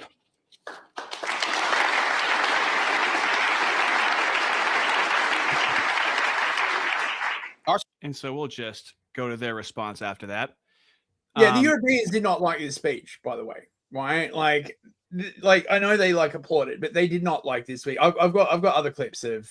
Yep, this is a short overview right now. We're going to hear their response to it. Takeaway, and you'll just have to humor me for a moment. I am a local pastor, and so this would probably be something that you could label as a pastoral point. When I look at that, and knowing a little bit about Marco Rubio and his past and his voting trajectory, the things and policies and wars in his case that he has supported, I'm suspicious. And I think it's right to be suspicious. Winning does not require naivety, right? So we're not advocating for a lack of discernment. It's incumbent upon Christians that we exercise godly discernment. And yet at the same time, it's also incumbent upon Christians that we also recognize that people change, that repentance is possible. So when I look at Marco Rubio, I think what a lot of our listeners probably think, this dude has never seen a war in the Middle East fighting for Israel that he did not. I cannot help but notice that Joel Webbin does this with his voice sometimes. I'm going to play it for you one more time and then show you how autistic I really am, okay? I think what a lot of our listeners probably think, this dude has never seen a war in the Middle East. Never seen a war in the Middle East. Now, this is from Shelley Duvall's. He's doing that black preacher thing. He has never seen a war in the Middle East. It reminds me of Shelley Duvall's fairy tale theater. It's quite a bit. Well, when I was his age, we met up and went searching for princesses. He doesn't. Well, in my age, I don't know. That's it. Joel, love you. Just being a little, just being a little silly. Okay? Absolutely love. But sometimes, yeah, he has this like strange cadence in his voice when he's talking that I'm just not used to. But I just think that's funny. And scooting right along. When everyone has failed, then the only way that you right the ship is you have to include a framework that allows for wayward sons to come home. Marco Rubio, is he one of those guys? The verdict's still out. Remains to be seen. It remains to be seen. But we can separate the message of Secretary Rubio's speech from the person. The speech was excellent. It was excellent. Yep. Whether he backs it up with substantive action. So, for example, if Marco Rubio is opposed to mass migration, as he eloquently articulated in that speech, but continues to push for the H-1B program, H-2A visas, asylum, all of that, that is not going to be consistent with those beautiful words. Great speech, great message. We can also look at Barack Obama's speech in 2004 at the Democrat convention and say, gosh, that was a good message. He was a total snake, right? But at the end of the day, I think we shouldn't overthink these things either. 2028 is a long time away. Right. It doesn't look like J.D. Vance is going to be the nominee, honestly. I think Rubio has a better shot. This is the difference between who should be versus who will be, right? And we can have a debate about who should be, but Rubio looks really good on who will be the nominee. If we're just impartial betting men and we're saying, I don't think J.D. Vance could have delivered that speech. J.D. Vance has very little charisma. Marco Rubio has a beautiful family. He's very charismatic. I would have to disagree. Okay, I was just going to ask your opinion on that. Yeah, I disagree, right? So, J.D. Vance actually did the speech at the Munich Security Conference last year, and it was a banging speech. I mean, I know sort of everyone's like hating on Vance because he's like close to Peter Thiel and stuff like that. But Rubio, like at the moment, is head of the National Security Council and head of he's wearing like 2 or 3 hats that really should be 2 or 3 different people. He is Mr. Foreign Policy. He's Mr. Foreign Policy.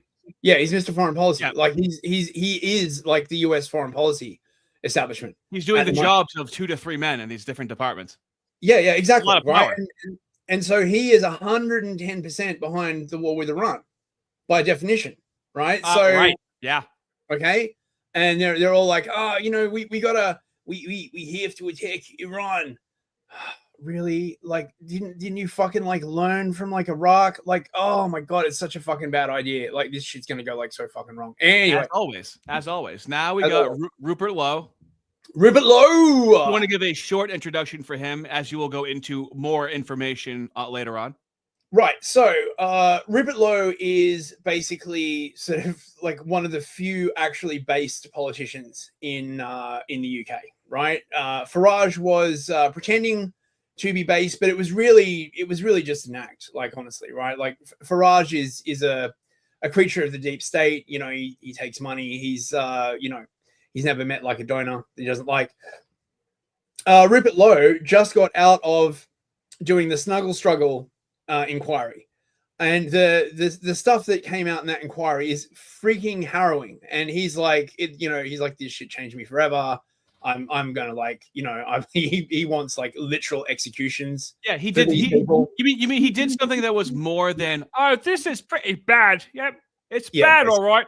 Yeah, let's have a conversation about it. No. We need to be like actually like stacking the gallows. Yeah, exactly, right. And so he has an organization called Restore Britain that for a while was not like a proper political party.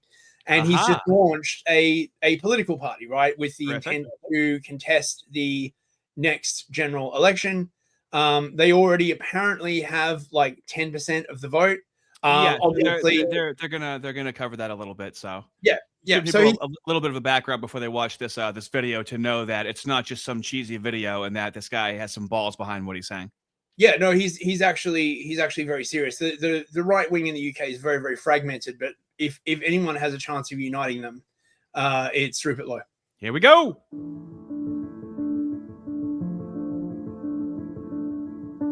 I have chosen to speak to you today from the farm because places like this represent what proper Britain is about.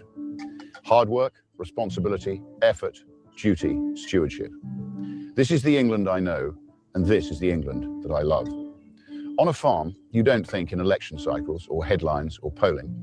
You think in seasons. You think in generations, in what you leave behind to those who come after you. And that's why, here on the farm, I am now launching Restore Britain as a national political party. I'm now going to dedicate my life to finding, organising, funding, and providing hundreds of qualified candidates to present to the British people at the next general election. This process has already started, with invitations being issued to patriots in aligned political parties, Reform, the Conservatives, the SDP, Advance, and more.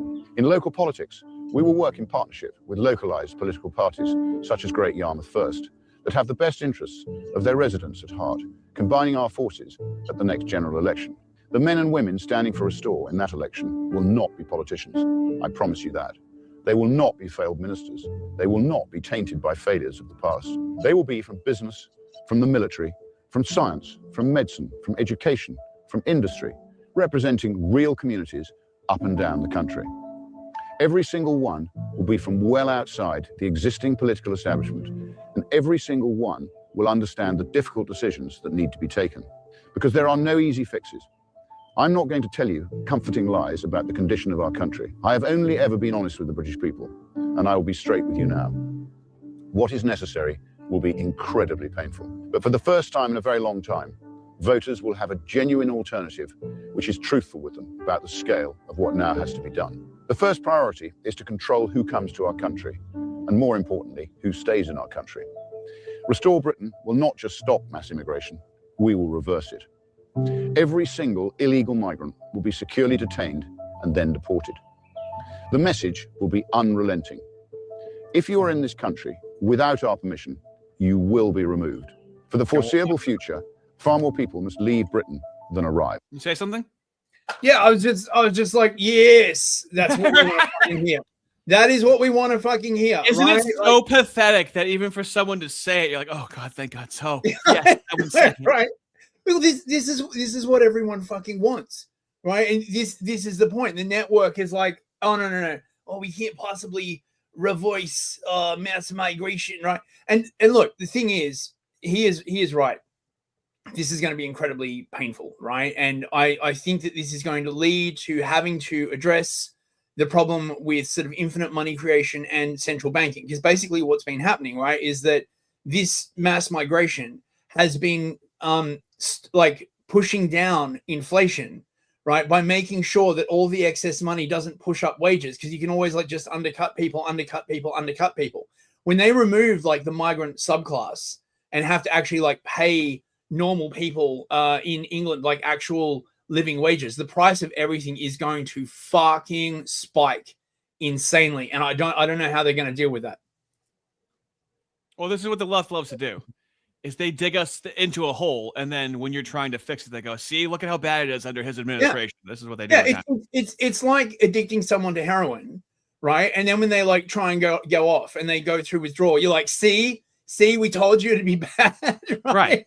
But yeah. That's what's important. He's being very forthright, and like it's going to be very painful. But I mean, but what are your alternatives? What would you rather? Right? There are no alternatives. There are no alternative. Like a lot of people, like myself included, right, have been like commenting that the UK is sliding towards civil war. It is sliding towards fucking not civil sustainable. War. Right? This is not like sustain. I don't mean in like the gay sort of like sustainability, right? I just mean, right, like this whole thing is going to come to a freaking crashing halt very, very quickly if they don't fucking do something. If a foreign national is unable to speak English, lives in social housing, claims benefits, refuses to work, fails to integrate, commits crime, or even actively hates our way of life and wishes to do us harm, then they must leave or be made to leave. Restore Britain will make our communities safe again for women and children. That, I promise you. If that means millions go, then millions go. We're constantly told that the economy needs vast swathes of low-skilled migrants. We know that's simply not true. What we need is to get millions of healthy Brits back into work, a radical overhaul of how welfare is delivered, protecting those in genuine need, but not funding healthy shirkers to live off the back of hard-working men and women. If you can work, you must work. It really is that simple. Restore Britain will be abundantly clear. If you consistently refuse work, then you will lose your benefits. We will punish indolence, and more importantly, we will reward success. We will provide vast economic incentives for men and women to start businesses, generate opportunities, build wealth, and create self-sufficient families. Standing here today on the farm, I know exactly what it means to deal with energy bills, labor shortages, regulation, unproductive paperwork, planning restrictions, tax, and endless uncertainty. The state has definitively become the enemy of the people. Restore Britain will burn away. Are you allowed to say that in the UK? I mean, mate, right? The network, they could construe that as revolutionary talk, couldn't they? Mate, the network is going to go after him so fucking hard. Like, I can only assume that they don't have any dirt on him, or they would have freaking deployed it by this point. He's a farmer. He understands, he understands how like all this red tape and bureaucracy gets in the way of actual productivity. I don't think they've got any tape of him, like, you know, messing with hookers. I don't think they've got any tape. AI is coming around. No. Like, mate, I don't think they've got any fucking blackmail on this guy at all, would be my guess, because otherwise he would have been like shot down like way before he got to this point. Like, yeah. So what are they going to do? Taxes on work and enterprise. We will slash unnecessary regulation. We will dismantle bloated quangos and the overbearing HR culture. We must crush parasitic. What the hell is a quango? Quango is a quasi-autonomous, non-governmental entity. Wow, I like that. That's way more descriptive. Before there were NGOs, there were quangos, right? So a quango is like where the government comes along and they're like, oh, we need this thing to be like independent. So they hive it off from government, right? Yep. And they give it to some fucking activists, and then they run like it's like an NGO, but like closer to government, right? And quangos like rule like tons of the UK. Then right? They have like no accountability because it's technically not the government; it's just funded by the government. How mooey does that fucking sound? Oh, it's mooey as hell, right? And they are responsible for so much crap. And then, right, when the people hate what the quango does, the government can be like, oh, it's not our fault, it's the quango. What a cute game. Precious. Britain. We will restore long-term, stable, logical policy so that businesses can plan and invest and grow again. But Restore Britain is about much more than numbers on a spreadsheet. It's about who we are as a nation and who we are as a people. Britain is not just an economy. Britain is not just an idea. Britain is not just a passport. Britain is a nation. Britain is a people, our people. And Restore Britain will never allow that to be erased. We will celebrate our Christian heritage and the identity that built and shaped this country. Responsibility, restraint, forgiveness, duty, and fairness. In short, a high-trust society. That will mean defending our culture. That will mean resisting the relentless creep of radical Islam. That will mean banning the burqa, outlawing Sharia law, blocking cousin marriages, and reimposing our Christian... Blocking cousin marriages. Oh, yeah. It's very necessary to say, but also imagine if he was talking about the Abos in Australia and he goes, no more sleeping on the street.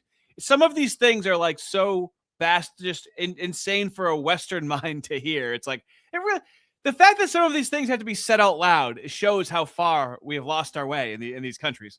The NHS is literally hiring people who are specialized in cousin marriage now because it's so freaking common. This is what I'm so glad you just said that. This is what I say about our healthcare in the West. We have to know the world in terms of healthcare.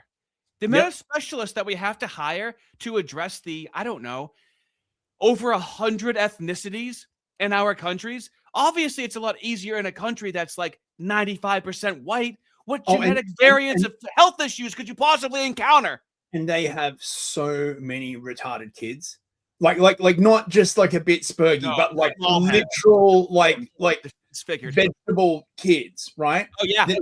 The government has to like spend the local councils have to spend insane amounts of money babying and educating and driving and all this kind of, it's called send. And like, there are like whole schools, like just like, it's insane. Like the amount of like money that's like spent on this shit is like literally insane. It's an army of tards. Yep. Christian-based rule of law. A Restore Britain government would legislate to ensure that no halal or kosher slaughter on British soil. This is Britain, and we will do things our way. This political party now exists for one reason: to restore Britain, to make it a better, safer, and more prosperous place for British men and women to raise their families. It will be difficult, and it will be painful, but I assure you, it is possible. I hope you will consider joining me on this journey and becoming a member of our party. Million views on X. Wow. And this is what's even more exciting. So in the UK, different parties have members of them that pay a certain amount of money to vote, not just for the party in the primary, maybe like you would have the Republican Party here, but to vote on the party platform. Restore Britain Party has accrued over 50,000 members just in the first 48 hours. Conservative, Labour, and other parties that have been around for decades hover between 100 to 200,000. So in the first 48 hours, his message has resonated so thoroughly that they've jumped to 50,000 members, a fourth of some of the most popular parties in Britain today. Additionally, their polling, you're able to get much more instant straw polls because politicians switch parties. I'm going to Labour, or I'm going to caucus with this group. I'm going to caucus with that group. Already polling at 10%. Nigel Farage's Reform Party took 3 years to get to that point. 3 years, his rhetoric, the kind of libertarian, soft on immigration rhetoric, they took 3 years to get to the point where they're polling 10%. Rupert Lowe's Restore Britain Party, within 48 hours, polling over 10%. 50,000 members, retweeted by Elon Musk, viewed 35 million tames. Listen to him. Dude, what are they going to do about X in the UK, dude? It has to be a thorn in their paw. They're gonna ban it. I've actually got a couple of clips addressing this exact thing. They're gonna horrific. Yeah, they are totally gonna ban it. They're just working. They're doing the government shuffle, right? Like when a Heckin based like diversity is about to like violently assault you, right? And they don't do it like straight away. They like sidle up to you and they have like a bit of a conversation, right? But you're like about to get like mugged, right? And they're doing that. Don't worry, bros. The government is like, they're taking a consultation, right? They're gonna ban social media for under 16s, allegedly. Not all social media, obviously. You'll still be allowed on Blue Sky, probably, right? Yeah, so But, like, let me blast through a couple like 2 more clips, then we'll do supers, then you'll be driving. So okay, here we go. It really is. I actually met with Rupert Lowe when I was in London last January. He's a very impressive guy, very down to earth. He's a farmer. He's really struck a chord here. Great video. worth of 35 million views. But what struck me was what he named the party, Restore Britain.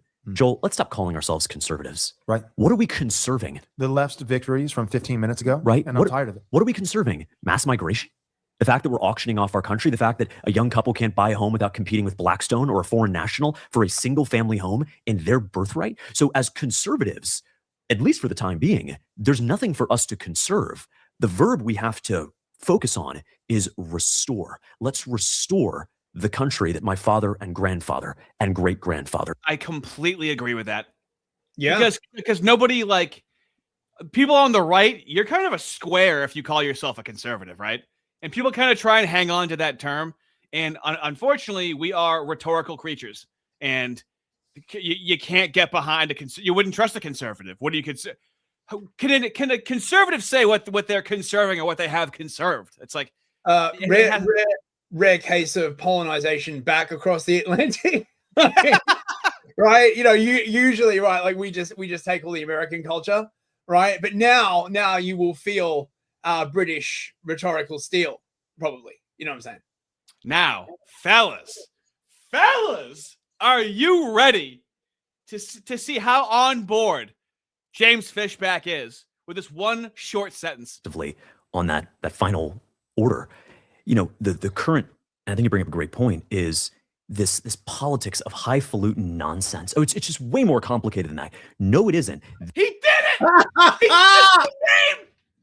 Oh my God. Wait. It's actually really complicated. No, it fucking isn't at all. You're going to get so many miles out of that, but he really did it. But it really isn't. God. Like, that keeps coming back. And especially with what, how Fist positions, like, political will and power. And, like, these things can be done. They want to make it seem like it can't be done for two reasons. To disempower you, making it seem like it's impossible, and then for the left to go, we need to upend this system, right? Yep. Now, we do need to change the system, certainly, but with political will, a lot of these situations, a lot of these issues can be dramatically fixed by over 50% within like a 5 to 10 year period with political will. You know, look, the government just says it's really complicated when they don't want to do something, right? Like look at COVID, right? They were like happy to do all that, right? Anything, like, you know. This is the lie. They're like, oh, we can't possibly do like mass deportations. You did COVID, right? Like, you know, you're like, oh, you know, you totally overthrew everyone's life for like 2 years. That was fucking fine. But oh no, we can't possibly do it. Yes, you fucking can. You displayed the fact that you can by literally like upending the entire economy, fucking over everybody's lives. I mean, lockdowns here like lasted for ages. What about how they somehow got the medical industry on board with transing the kids? Oh, yeah. I would have thought that was impossible 20 years ago. Yeah. They've done so many things that are impossible where it's like, I'm sure we can do it. Yeah, funny how all of that wasn't too complicated. Right? Like, you know what I'm saying, right? It's not fair, and it's driving me crazy. Zora Mamdani gets to leave homeless out in the cold, gets to do his eugenics. Canada gets to do MAID, gets to do their eugenics. Can't we just make this a little more symmetrical, okay? Can we do our indiscriminate, you know, cleaning up of society, please? I swear ours is actually going to help society. Artie, they're only killing and transing like whites. So if you think about it, right, like really, right, they're doing the world a service, right? You know, right? Like, you know, it's not like white people have a history or a culture or, you know, a group identity or look at Joel Berry, right? Like, what is that? Half of Europe is Muslim. Did you get his joke? He must not have been locked in when he made that one. Anyways, first of all, let me start with the Rumble fella. Okay. Kalergi, $5, thank you. Listen, fellas, think of your marriage as a football team, all right? We want the best players railing your wife so the marriage can be strong. Do the right thing. Embrace cuckoldry and keep winning. Oh my God. Looking for another $5. Thank you very much. Can we trust James Fishbach? I don't know. But if the quality of these top quality Fishbach quarter zips is anything to go by, I'm saying yes. Oh, wow. Dude. Wow. All right. See? Playing on the Jeffrey Epstein gimmick. Very nice. Excellent. Okay. So now you are free to go. Right. Super chats. Do you want to? Right. Waffle for $20. Waffy baby.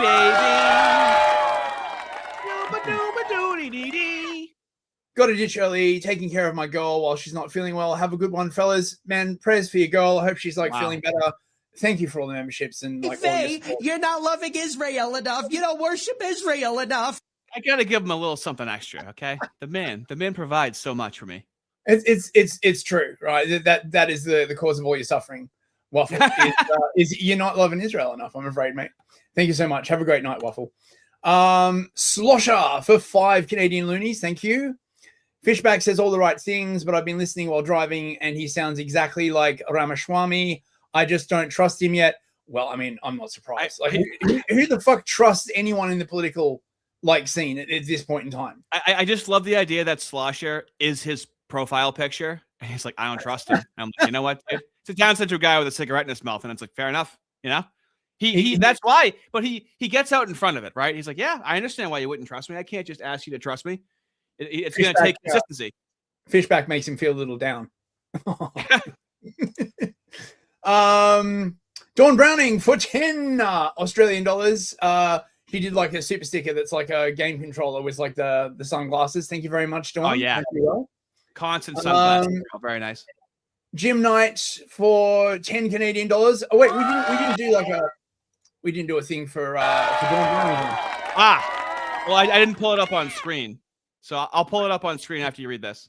JLM Knight for 10 Canadian loonies. Thank you. Wait. That's all wrong. I was told all countries had to have experiments all the time. That is absolutely correct. Stability is death. Everything has to be changing all the time. Wait, and we got to go back to Dawn Browning's one and give her a 10 Australian. Yeah. Let's give her a cheer anyway. Dawn's like an old watcher of my show. Heck yeah. Thank you, Hold Dawn. on. I'm getting there. Oh, there you go. Right. Hang on. Let's hide that. There we go. You can see the based super sticker. Right. Thank you very much. Heck yeah. Right. What else we got? Bill Clinton skin suit for €5. Morning, fellas. Can you please start over? I was sleeping. Of course, Bill Clinton skin suit. Right. Why is that the gimmick? Why is that the gimmick? We're an hour and 40 minutes in. For you, mate. For you. Of course. Double mumble for $5. Mumby. Damn you, Artie. You made me relapse. I've been playing Warframe all day because of you. Hey, you know what? I only play if anybody wants to really if I want to be a villain, and I do want to be a villain, okay? I'm gonna try out a villain arc during Lent. Wouldn't that be a great time to make a mockery and be a villain? I'm kidding. I won't do it during Lent. But I only play 2 live service games, and that's all the video games I play. I have 4,000 hours in Warframe, and then maybe 2,000 in Fallout 76. Now you may hate me for the rest of the time that you're alive, and always trash me for those 2 facts about me. So, right, I got a little package. We're going to talk about night. Then we're going to talk about the Munich Security Conference.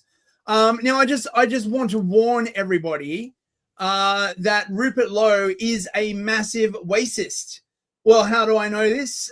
Just listen to this, bros. I've never heard a more racist thing ever. To the young white men who feel ignored and insulted, I want to speak directly to you. You can't speak directly to the whites. Whites don't even exist. Oh, come on. How do you speak to a thing that doesn't exist, Rupert? For too long, young white men in this country have been treated as if your concerns don't matter, your struggles don't count, and your identity is something to apologize for. That your love of your country is somehow racist and wrong. You've been told to stay quiet, to step aside, to accept being blamed for things you never did and problems that you didn't create. Let me be clear. There is nothing wrong with being white. There is nothing wrong with being a man. There is nothing wrong with being straight. You are not the problem. The system is the problem. The cancer of DEI, along with the Blairite legacy, must be eradicated and erased from our society. Britain needs strong, grounded, responsible men. Men and women who work hard, protect their communities, build their families, and stand firm in their values. And despite what some might tell you, there's nothing shameful about wanting to be that person. We should be unapologetic in our promotion of those ideals. I say to you today, keep going. It will get better. So wow. Racism confirmed, obviously, right? So look, reform is restore is very, very based. We will not just stop mass immigration, we will reverse it. Illegals gone, we will be unrelenting. I mean, if foreign nationals are unable to speak English, they will go home. They can't support themselves, they will go home. Living on benefits, they will go home. Foreign criminals will be ejected. Millions will leave. I mean, mate, that's very, very cheerful. Right? That's hard to misconstrue that. It is hard to misconstrue. Wait a minute. What does he mean by that? But don't worry, bros. Within an hour of Restore Britain being launched, the moves were there, right? To complicate everything, right? This guy, he's like, well, actually is a potential voter in is also a move. I can't help but notice that some ex-Homeland BNP types have also been endorsing you. Will you please denounce them? Right? Like, I wanted to ask publicly, do you welcome these people into your party? Do you reject their beliefs? So, invitation to denounce. Lowe did not reply. So, but this is how they do. Reform, predictably, sort of speed running the whole, first they ignore you, then they mock you, then they fight you, and then you win kind of thing. So at first they were like just ignoring, and now they're basically being like, listen up, Chud. Rupert Lowe's new party, tempting if you're angry, but don't be fooled. Reform UK is the real deal for Britain as it stands today. Nigel said it himself. Demographic shifts is not a concern of mine. Skin color doesn't matter. Integration does. Fair, mature, British. Oh, yes, sir. I do very, very, very much like this guy. No, but this is how you know, because you're angry, because you're hateful, right? That's all that means. You're angry and you're hateful. Once you hear that, your brain should power down and you should go into a primal reptile mode and just start eating people as soon as someone's... Immigration is the lifeblood of this country. We need it. Someone points out that this is filled with M dashes and is probably ChatGPT. That's a really, really good point. Now, the thing is, right, Lowe also wants to ban halal and kosher slaughter, right? They're practically exactly the same. This is going to put him on a huge collision with the Muish community, right? And I suspect they're already like sharpening their kippers in response, right? To figure out like how the fuck they're gonna like fuck him over. So Farage came out, right? Like, he's Farage, right? He's based Farage. He's gonna like do. He's not gonna do shit, right? I don't even think if Reform win, he'll even become prime minister. He'll bow out before it happens. How do I know this? He's done it twice before, right? Remember, he was the head of UKIP, which got like Brexit happening. And then like as soon as like they were going to like go over the line, he bowed out of the race and let the Tories win. And I still do not have an answer as to why this happened. I asked someone who was involved in the campaign this one time and they said they couldn't tell me.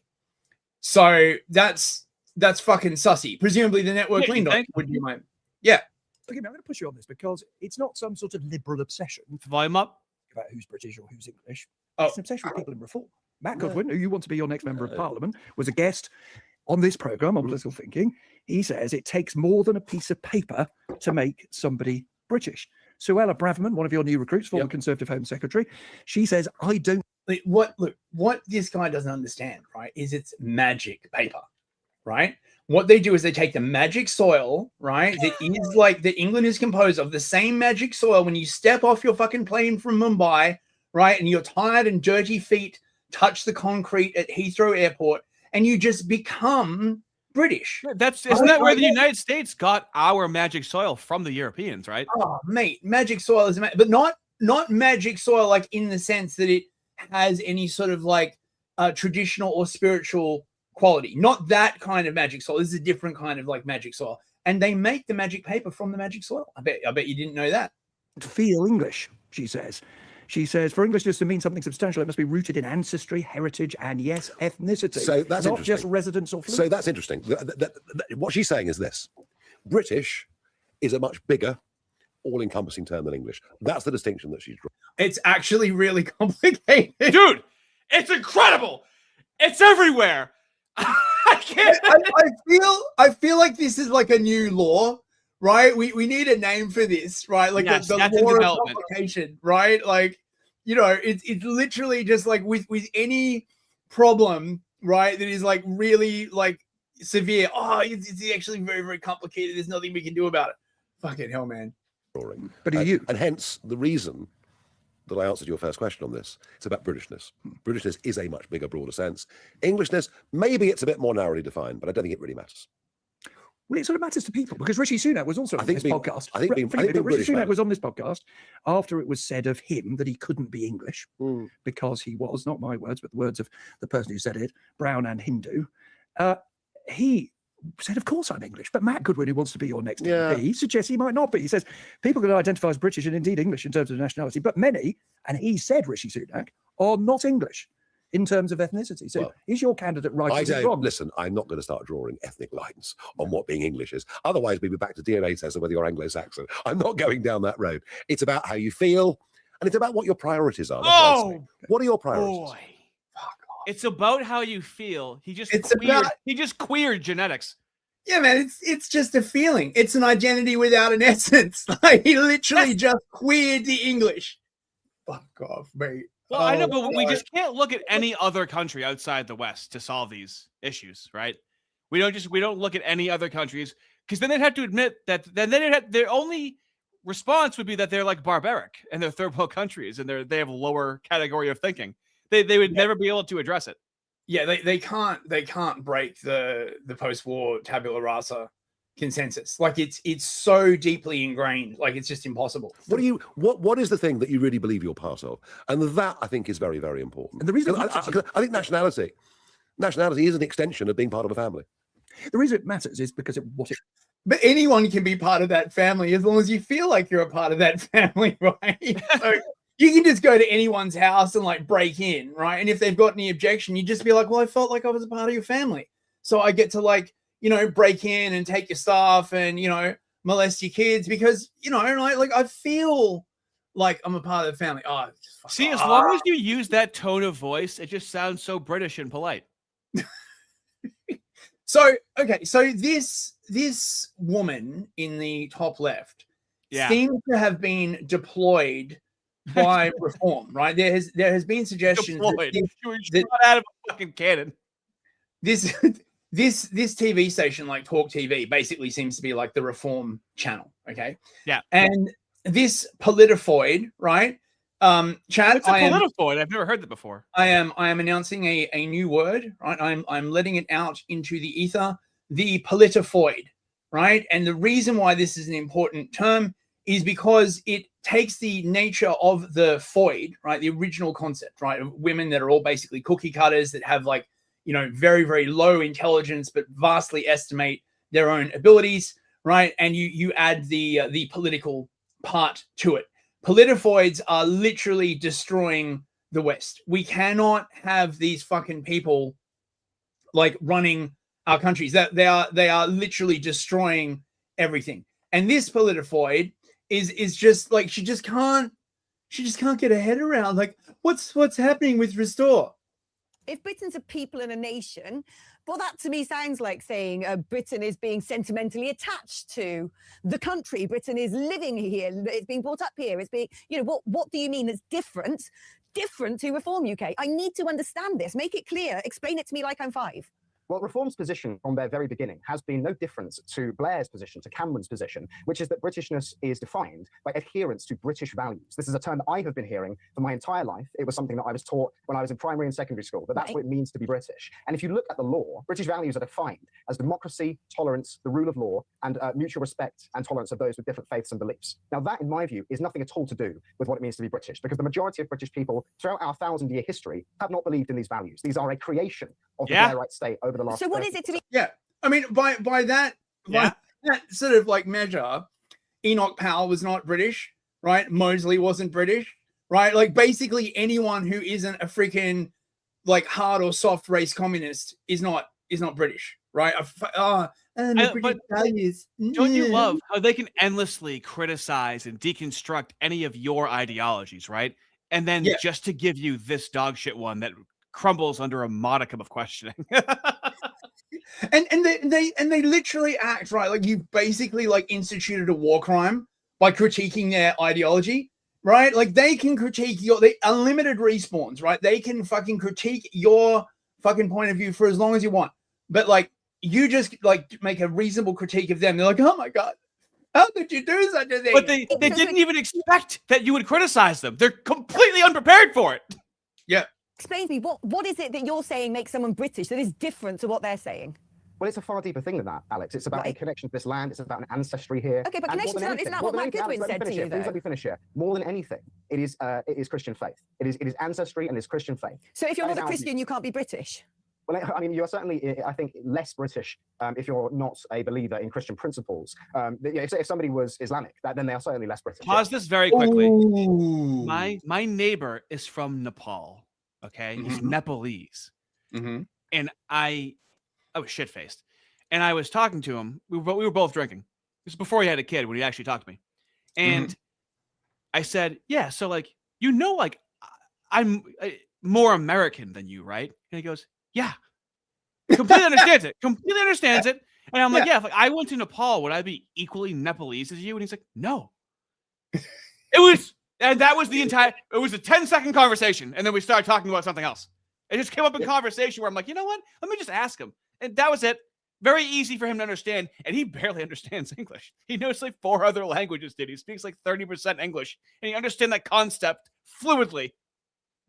So this is the same politifoid trying to, I imagine that she's gotten like orders from Reform, right? And they're going to keep like banging on this question, right? Like, what is it that makes like someone like British? Like, it's hard to define. It's an identity without an essence. Like, fucking blah, blah, blah. Unprepared her face is. Sorry? Look at how unprepared her face is. She's yeah, not even prepared for it. Restore Britain believe British people are an ethnicity. We are a race. We are a demographic. Based. Everybody else is. Why can't we fucking be? Right? Like, the blacks are a demographic. The fucking Pakistanis are a demographic. Right? Everybody else gets to be a community. Really? So you're going to start shooting criminals because they're shooting other people? Then you're no better than the criminal. Like this. Yeah, that's right. This fake kind of impossible morality that is put upon us. Hey, man, you want to kill the people who kill you? Isn't that a bit hypocritical? Every other political party has a nebulous view of Britain and British people. Okay, so if British people are a race, my stepsister is not British then?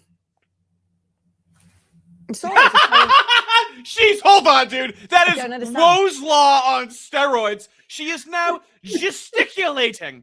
We usually say this through text, where they're trying to not understand what you're saying. She is now literally pantomiming, not understanding that is cross-cultural. Anyone, no matter what language you speak, to see her, she goes, I don't know. Yeah, and stepsister, obviously, right? God damn it. I don't understand. If you're going to say it, just say it. Say the quiet part out loud. Just say it. Oh, yeah. Like, please remove my cognitive dissonance. Just say the racism so I can, like, attack you. Hey, right? Moses, can you just say the quiet part out loud that you just hate Goy and that's why you're doing it? You don't think we can do that with you guys? Just say the quiet part out loud? Come on. Okay? This is what I'm going to say to Restore Britain. Just say the quiet part out loud so we know. Otherwise, it just sounds like Reform. You know what? I am going to say the quiet part out loud. Nuremberg trials will come. Okay, I am going to say the quiet part out loud. Because goddamn Nazis! Yeah, let's go. Let's say the quiet part out loud, bitch, and see how you handle it. So Restore is also, they're going to like get rid of like all the trans stuff. They're going to like any doctors that did like trans shit on underage kids are going to get jail. They're going to like ban the flag, right? I mean, and mate, this sounds really like, authoritarian though. Isn't there a nice, cautious, careful, gay way they can implement that? It sounds No. like And we have more Woe's law in the wild. Wow. So you're planning on banning all male referees at women's football matches? What about male umpires in women's World Cup netball? What about male physiotherapists? Oh, fuck off. And I literally came here to like post this. Someone had already beaten me to it, right? Like, oh, fuck. What? Yeah, but what about this obscure thing? Well, this is what's so funny too. Is I was talking to some of the fellows last night about like religion. I'm trying to remember what the question was. If somebody in chat can tell me, but I started laughing because I just think that like people that really believe in Jesus Christ, that he rose from the dead, and they very much believe in this metaphysical, very strong metaphysical principle, and then to hear an atheist. Oh, well, I was trying to think of the stupid question. What was it? I think we were talking about like IVF, and then I don't know. It was just a stupid question that like me or somebody else came up with, and I felt so stupid. Like, see, that proves that. See, what about this highly specific thing that doesn't necessarily affect that many people? So I guess he doesn't exist. Atheists really are insufferable.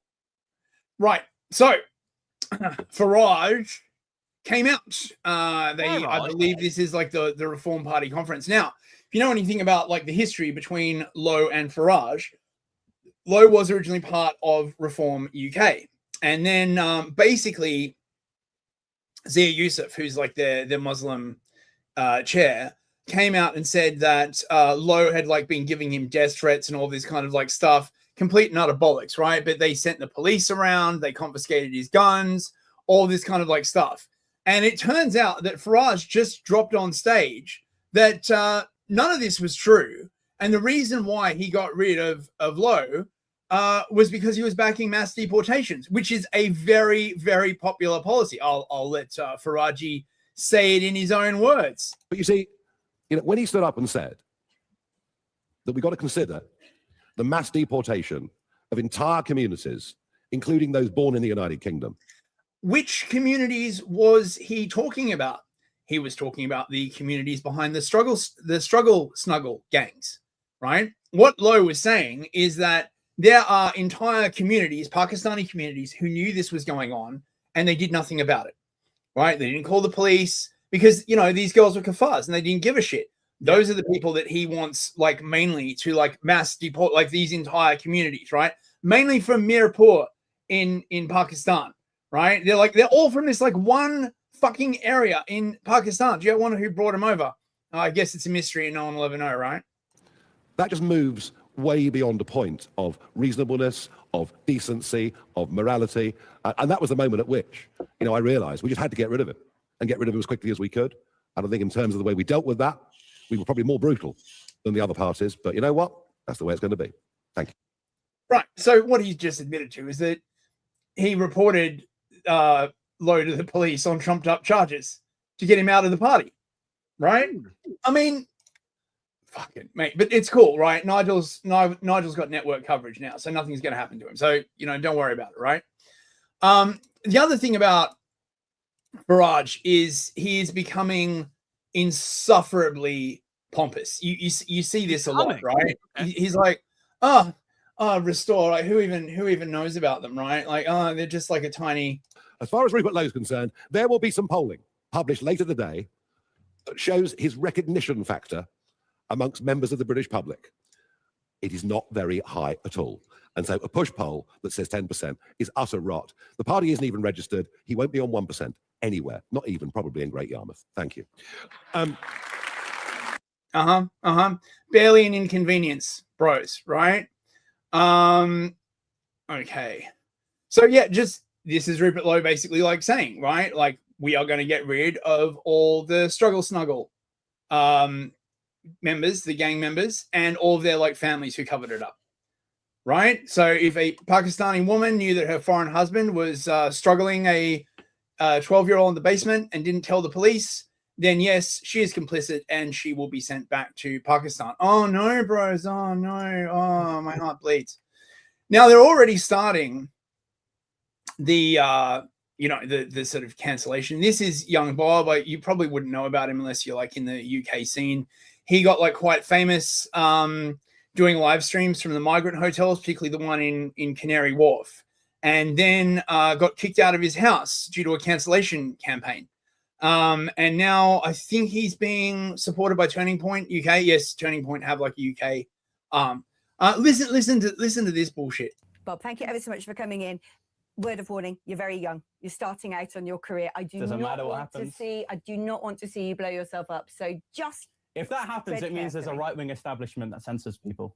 Oh, she really cares about this young boy's future. She just cares, It's right? like James Lindsay. Hey, be careful what you're saying. Hey, Hey, you're walking up to the line right now. I'm just letting you know. I want that. Very few things give me violent thoughts. When I know what someone, because like, well, this it's effective. When people use this coded language and this nudging, this is just a feminine strategy that they use, and it works, and it's effective. And it's so annoying. Listen, can you not see where I'm coming from, Bob? That we need to be very clear about this, because otherwise we're on I don't see why a right winger has a problem with this. We're on a slippery slope to something quite frightening. Because, Which is, like I said, going door to door and saying to people, who suggested that? That's what I'm asking you, because I don't think anybody. They already knock on your fucking door, right? Like if you made a tweet they don't like, right? Like what the fuck is this, right? Like, oh, you know, you can't like go to people's like door because they're like illegally in the country or they supported like the gangs. But oh, you made a tweet that we didn't like. Fucking, we'll be I know, around. but like, imagine in the Holly, there's Moose being like, you come in here, you don't even take your shoes off when you're coming into the concentration camp. It's like the thing that she's trying to worry about is preposterous compared to what's going on. But not Charlie Downs nor you. Okay, so no one has suggested. No one suggested this hypothesis that you've posited. So of course it's not the policy of restore. Explain to me how you prosecute a policy where people who don't integrate are being deported. It's a great sentence. Very simple. If you have ideas that geometrically oppose the ideas of the native British people, you then begin to ban those ideas. Then you enact a British ICE to deport these people if they don't adhere to the laws of the land. You're banning and deporting people based on ideas. Ideas exist inside someone's head. See why this is so dangerous? Practices. I just think. Just shut the fuck up, right? Yeah. So this Void is running point basically, right? So what are we going to do? What is the network going to do, bros? Right? I'm very, very worried. The network is sort of like, losing their propaganda grip. Don't worry, bros. Don't worry, right? Starmer is here, right, to restrict virtual pedo networks, VPNs, to stop kids from bypassing the Online Safety Act, which is, of course, the best act. You won't fucking believe the way this is fucking going to be justified, right? They've got a consultation, and this is all to like protect children, right? They don't care about like the grooming gangs, right? That's totally fine, right? But if a child like sees like a titty pic on Twitter, oh my god, bros, this is just the most transparent like shit ever. I'm George. I'm 17. And so right. Just a bit of background, right? They want to give the vote to 16-year-olds. Okay, because Labour like clearly needs the votes, right? Because like only a fucking idiot would like vote for these people, right? I mean, even adults will mindlessly do what you tell them to do. I'm sure it's not like that times 100 with a 16-year-old. Actually, it's sort of mainly like the boomers now. I think the boomers are like the only sort of demographic that the post-war consensus still has like a proper holdover, right? Like they're losing everybody else, right? And the Zoomers are very, very well. The Zoomers are split, right? The Zoomers are like very right wing and very left wing, right? So they're like, well, we've got to ensure, of course, that they're all very left wing, right? Because otherwise, right? So how are you going to ban the kids from social media until they're 16 and also give them the ability to vote? Well, Starmer has the answer, bro. I want to ask about the representation of the people bill, which is being put before Parliament, and how giving 16 and 17-year-olds the vote risks being incompatible with a social media ban under 16, because the majority of young people get their news from social media, from their TikTok feed. So I wanted to ask, what provisions will the government put in place for citizenship education in schools, for example? Well, a lot bound up in that. Firstly, I'm a big advocate of votes at 16 and 17. At 16 and 17, you are old enough and mature enough to make a decision about a government that it ought to be and will be a government. See, he just said it, so now it's true. What? How can you argue with that? He just said that that's how it is. See, easy. Right, yeah, right. Of course. We have determined. The science told us that. Yeah, you're not allowed to drink or smoke, but you're definitely old enough to vote. Fucking hell. For you, so it's really important that we have those votes. We do need to make sure. It's very important that we have those votes. Did you see the way he phrased that? Dude, right? There's nothing's quiet anymore. he in your face. He wants obviously all those votes to go to Labour, right? But there is a chance, right, that the kiddos might be radicalized in the other direction. We don't want that. Or the citizenship is part of what we look at. We've broadened the curriculum in schools because I think children and young people ought to learn about citizenship and how we operate as a society more generally. It's very important skills that they need for life. I'm acutely aware of your point about news because in politics, there's always been a heavy sort of focus on newspapers. But frankly, I don't think many people young people certainly, ever read newspapers anymore. Or even sit down as a family and watch the 6 or 10 o'clock news. It's much more likely to be through social media. And really goes with the point this gentleman made. We must make sure that we're not cutting off sensible and good access for young people. Sensible and good access. So blue sky, basically, right? We also have this. Right, so this is the excuse that he's going to use to ban Twitter in the UK. It is definitely coming. They're going to try and do age verification for VPNs. Oh, you're such a doomer, dude. You're so black-pilled. How bad can it possibly get? Well, I mean, look, I'm technically savvy, so it probably won't affect me, right? But it's to get the normies, right? They'll probably start enforcing it through the schools, and and if you've got a VPN, they can refer you to Prevent and all this kind of other stuff.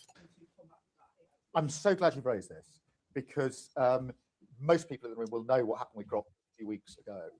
Oh, what happened with Grok a few weeks ago? Is it something really bad? But it was grotesque. Grotesque, you say? Having an ability to instruct an AI bot to undress, particularly women.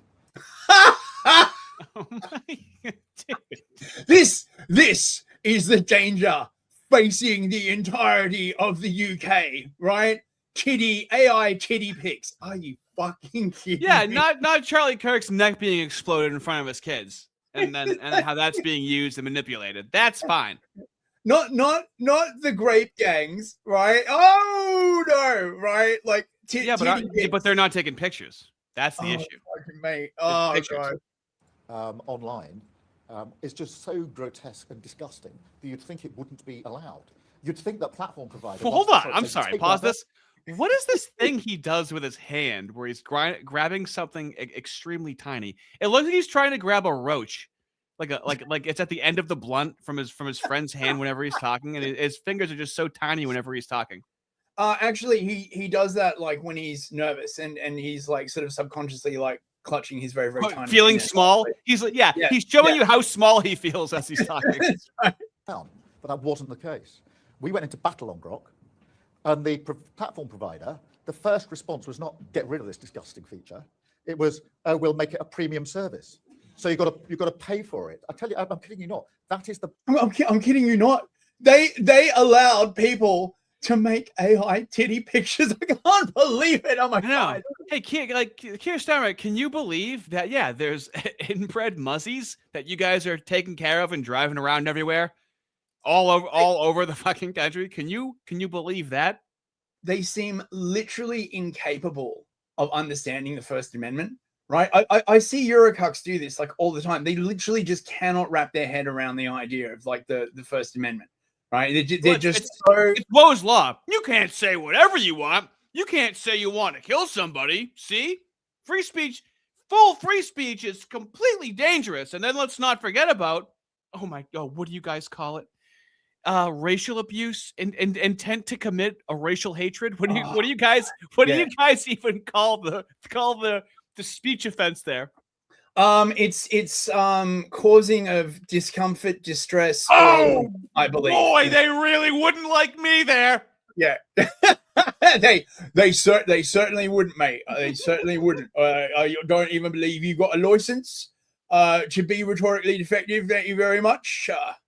Battle we're in, because the response was not get rid of it. The response was, well, if we restrict access to it to people who can pay for it, is that good enough? We said, no, it's not good enough. That's why we need to act here. In that particular case, we just fought them and fought them and fought them. I'm sorry, dude. Pause it. He has the weirdest hand gesticulations I've ever seen. He acts like he's an animatronic on like dinosaurs from like 1993, how they used to have like, there's a man inside of the Keir Starmer costume, and then somebody else with a remote control is moving his hands up and down is how he speaks. Yeah.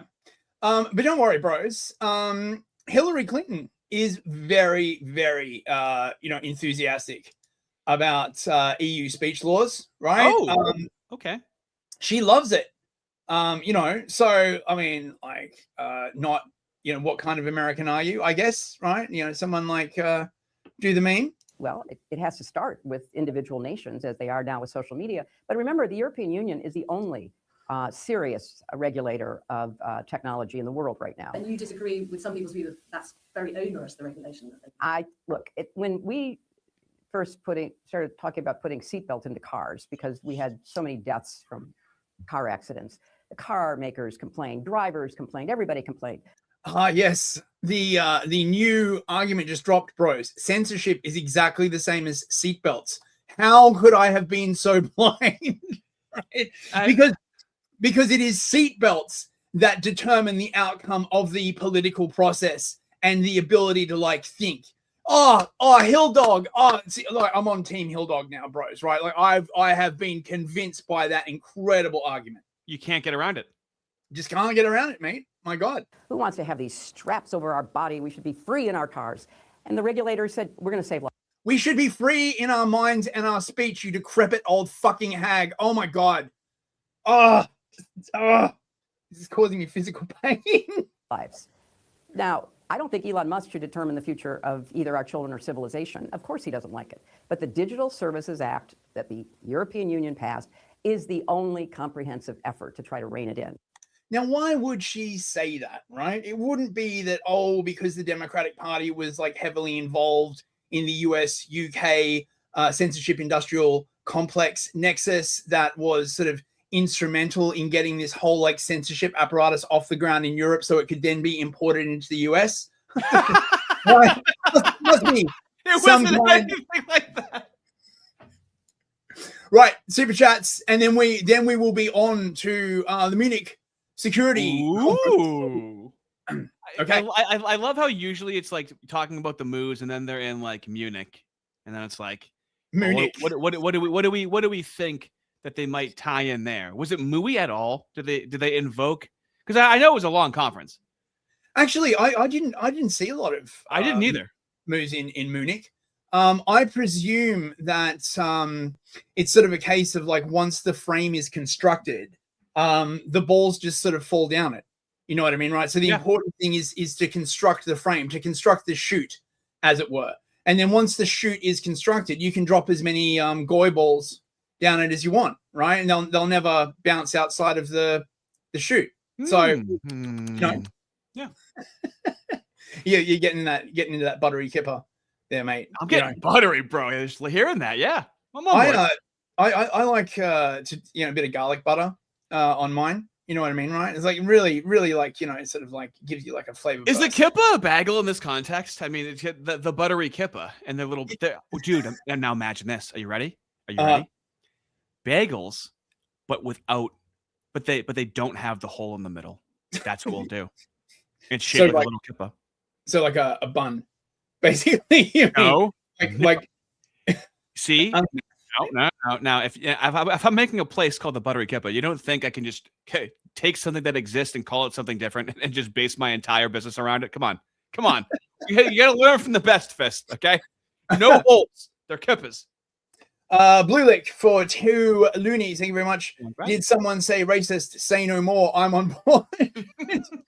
There you go. Good man. The Grace left $2. Low is catapulting Browns off the cliffs of Dover.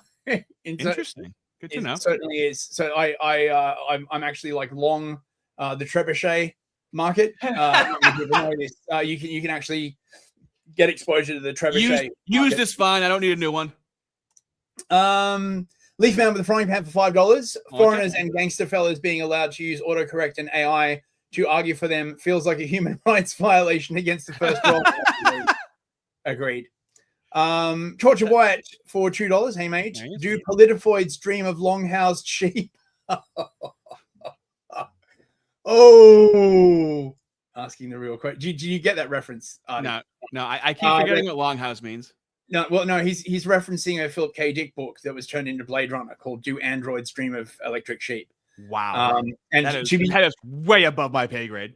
To be longhoused means to be femoided, basically to be herded by the foids into the longhouse, basically, right? Where nothing really happens and everyone's like nice and respectful all the time, and blah blah blah blah blah, right? Nice one, Torch. Theodore McCarthy for $5. Queen Victoria Actora and William Shakespeare weren't British by Blairite standards. Yeah, correct. Right. They make any standard, and then we don't have to defend it because we have power. Just go. Just yeah, exactly. King Spectre for $5. Thank you very much. This exchange can be summed up as her claiming that this is really complicated, and our good boy Charlie here replying with the meme. Yeah, exactly. That is gonna carry. We're gonna get so many. That's gonna be like a Toyota, a 91 Toyota Camry with like 350,000 miles on it by the time we're done with it. Oh, I know, right? Seth D for $2. Who is and isn't British is really complicated. It's coming through, fellas. You're feeling the spirit. It's actually really complicated. No, it fucking isn't at all. Clowntown Chronicle for $20. Oh, there he is. For Mary England, thank you very much. You should also go and check out Clowntown Chronicles. Post his channel in the chat and I'll pin it. Yeah, post his channel. Fist, you're almost at 1,000, just so you know. Oh my god, really? Oh, mate, that's so awesome. I am doing some work with Clowntown Chronicle. Aaron from that channel, he's a lovely chap. And we like to just do sort of like kind of like chats about brainwashing and stuff like that. So you can check out me and Aaron chewing the fat over on his channel. And he also does like a really nice like podcast like once a week where he just sort of it's just really irreverent and light. I really enjoy it. So check it out. Thanks for the super chat, Aaron. Good to see you, mate. Let's see what else have we got. Soul on the Lich for 100 arse. I'm just I pinned his channel in the chat. Nice one. You gonna do the sound?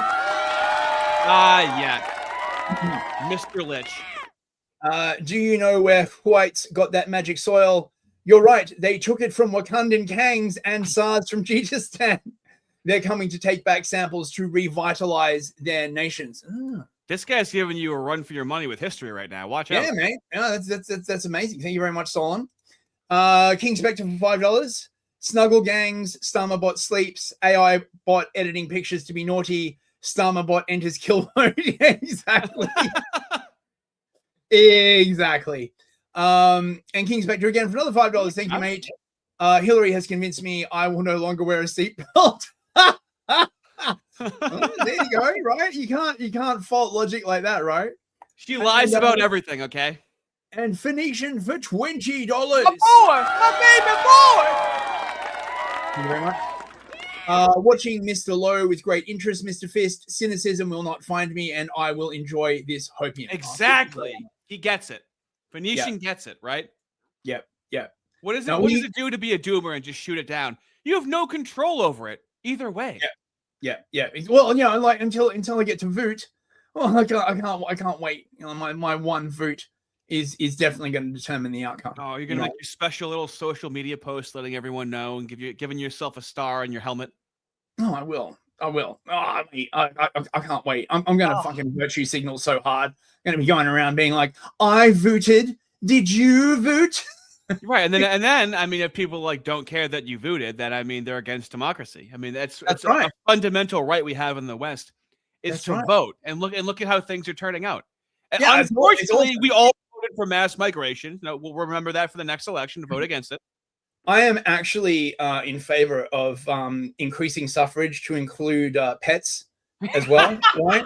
Because because you love democracy. Right, yeah, well, exactly. They live in our society, right? Some of the policies like affect them. So really, right, pets should have the vote as well. Yeah, right? you As know, long as they vote for the right people. You know who else should vote? And I mean, I'm going to need you to confirm whether or not this is true. What about the muzzy inbreds when they grow Yeah, up? they get the vote. Yeah, they get the vote. Are you being serious? Yes? I am being serious. Come Yes, on. everybody gets, there is no. Oh, wow. You can be a literal like drooling vegetable and you still get the vote. Yeah. Whoa, that's a lot to take in. I guess I kind of see the criticism of democracy and a push for monarchy. I guess, once you have that level of democracy, you understand why somebody might want to go in the exact opposite direction. Universal, like, you don't have to have universal suffrage, right? There are forms of democracy where you restrict the franchise to like people with like, I don't know, fucking an IQ above like fucking room temperature, or like people who actually like own shit, right? The whole universal suffrage thing is very, very mooish and very sort of like Enlightenment and very French Revolution and all this kind of like other stuff. And I mean, I don't know this for sure, but my suspicion is that it was probably originally a push by the Moos so that they could. Holy shit, dude. YouTube is down right now and somehow the stream is still up and working. Yes. It's fully down right now. Oh my God. Awesome. Right. Well, I'm glad the stream is still going, right? Thank you very much, Jesus. Doing it, fellas. Thank you. Thanks, right, J-Dog. So, our last segment. This is going to be a girthy one, bros. I got a spurg coming on. Oh! Now this is my this is my wheelhouse. This shit, right? Foreign policy, all this kind of other stuff. So once a year, all of the warmongering Eurocucks gather together at the Munich Security Conference to talk about how much they hate Russia and how they're definitely any day now, right? Like gonna like defeat Russia. Zelensky was there, of course, talking about piss. He loves piss all over my face is how we will defeat Putin, right? Yeah, totally. Yeah. So we already had a little bit of Rubio's speech, but I want to play a little bit more because honestly, this was a fucking pretty good speech. And he basically talks about how the international order has basically collapsed. Right now, all the Eurocucks are like, well, what are you talking about? It collapsed. It was working fine. It wasn't fucking working fine, right? If it was working fine, you wouldn't be in the shit that you are in now, right? So, but the euphoria of this triumph led us to a dangerous delusion. Oh yeah, so he's basically talking about like after World War II, all these countries basically said like this is the end of history. The world is destined to be a liberal democracy, right? Like every country will kneel to the god of liberal democracy. It hasn't turned out that way. Who would have thunk it? That we had entered, quote, the end of history. That every nation would now be a liberal democracy. That the ties formed by trade and by commerce alone would now replace nationhood. That the rules-based global order, an overused term, would now replace the national interest. And that we would now live in a world without borders where everyone became a citizen of the world. This was a foolish idea that ignored. Now this is rank heresy, right? You are not allowed to fucking say this. This is groundbreaking. Right? This is this is what we say when no one's looking. Yeah, I mean, but it's Rubio. What are you going to do? What are you going to send him a fucking strongly worded letter? So right? Do you think they're trying to get out in front of it? Like why else would they mention this online narrative essentially, right? I mean, no. This is sort of the current sort of American foreign policy pivot, pretty much, right? The international order isn't working. I mean, one of the main reasons it's not working, obviously, is because Israel can't do anything that it wants, right? But there is also like just sort of this deeper drive towards globalism and the erasing of all national identities, right? And this has turned out to be like a horrible idea. Will the people who push that idea suffer any consequences? Don't be anti-Semitic, right? But but they gotta reel it back. It's not working, right? We got a war with Iran to fight, okay, right? Ignored both human nature and it ignored the lessons of over 5,000 years of recorded human history. Now pause it very quickly. And it has cost. Now invoking it ignores human nature is pretty huge too. Okay, they don't usually talk like that. That's right. That's right. I thought we were all tabula rasa in this room. Thank you very much. Right. Human nature is what we make it after all. Right. And, we will use propaganda and coercion and, testicular electroshock to make sure that, human nature is exactly what we want. Right. Yeah. Democratic electroshock. In this delusion, we embraced a dogmatic vision of free and unfettered trade, even as some nations protected their economies and subsidized their companies to systematically undercut ours, shuttering our plants, resulting in large parts of our societies being deindustrialized, shipping millions of working and middle-class jobs overseas, and handing control of our critical supply chains to both adversaries and rivals. We increasingly outsourced our sovereignty to international institutions while many nations invested in massive welfare states at the cost of maintaining the ability to defend themselves.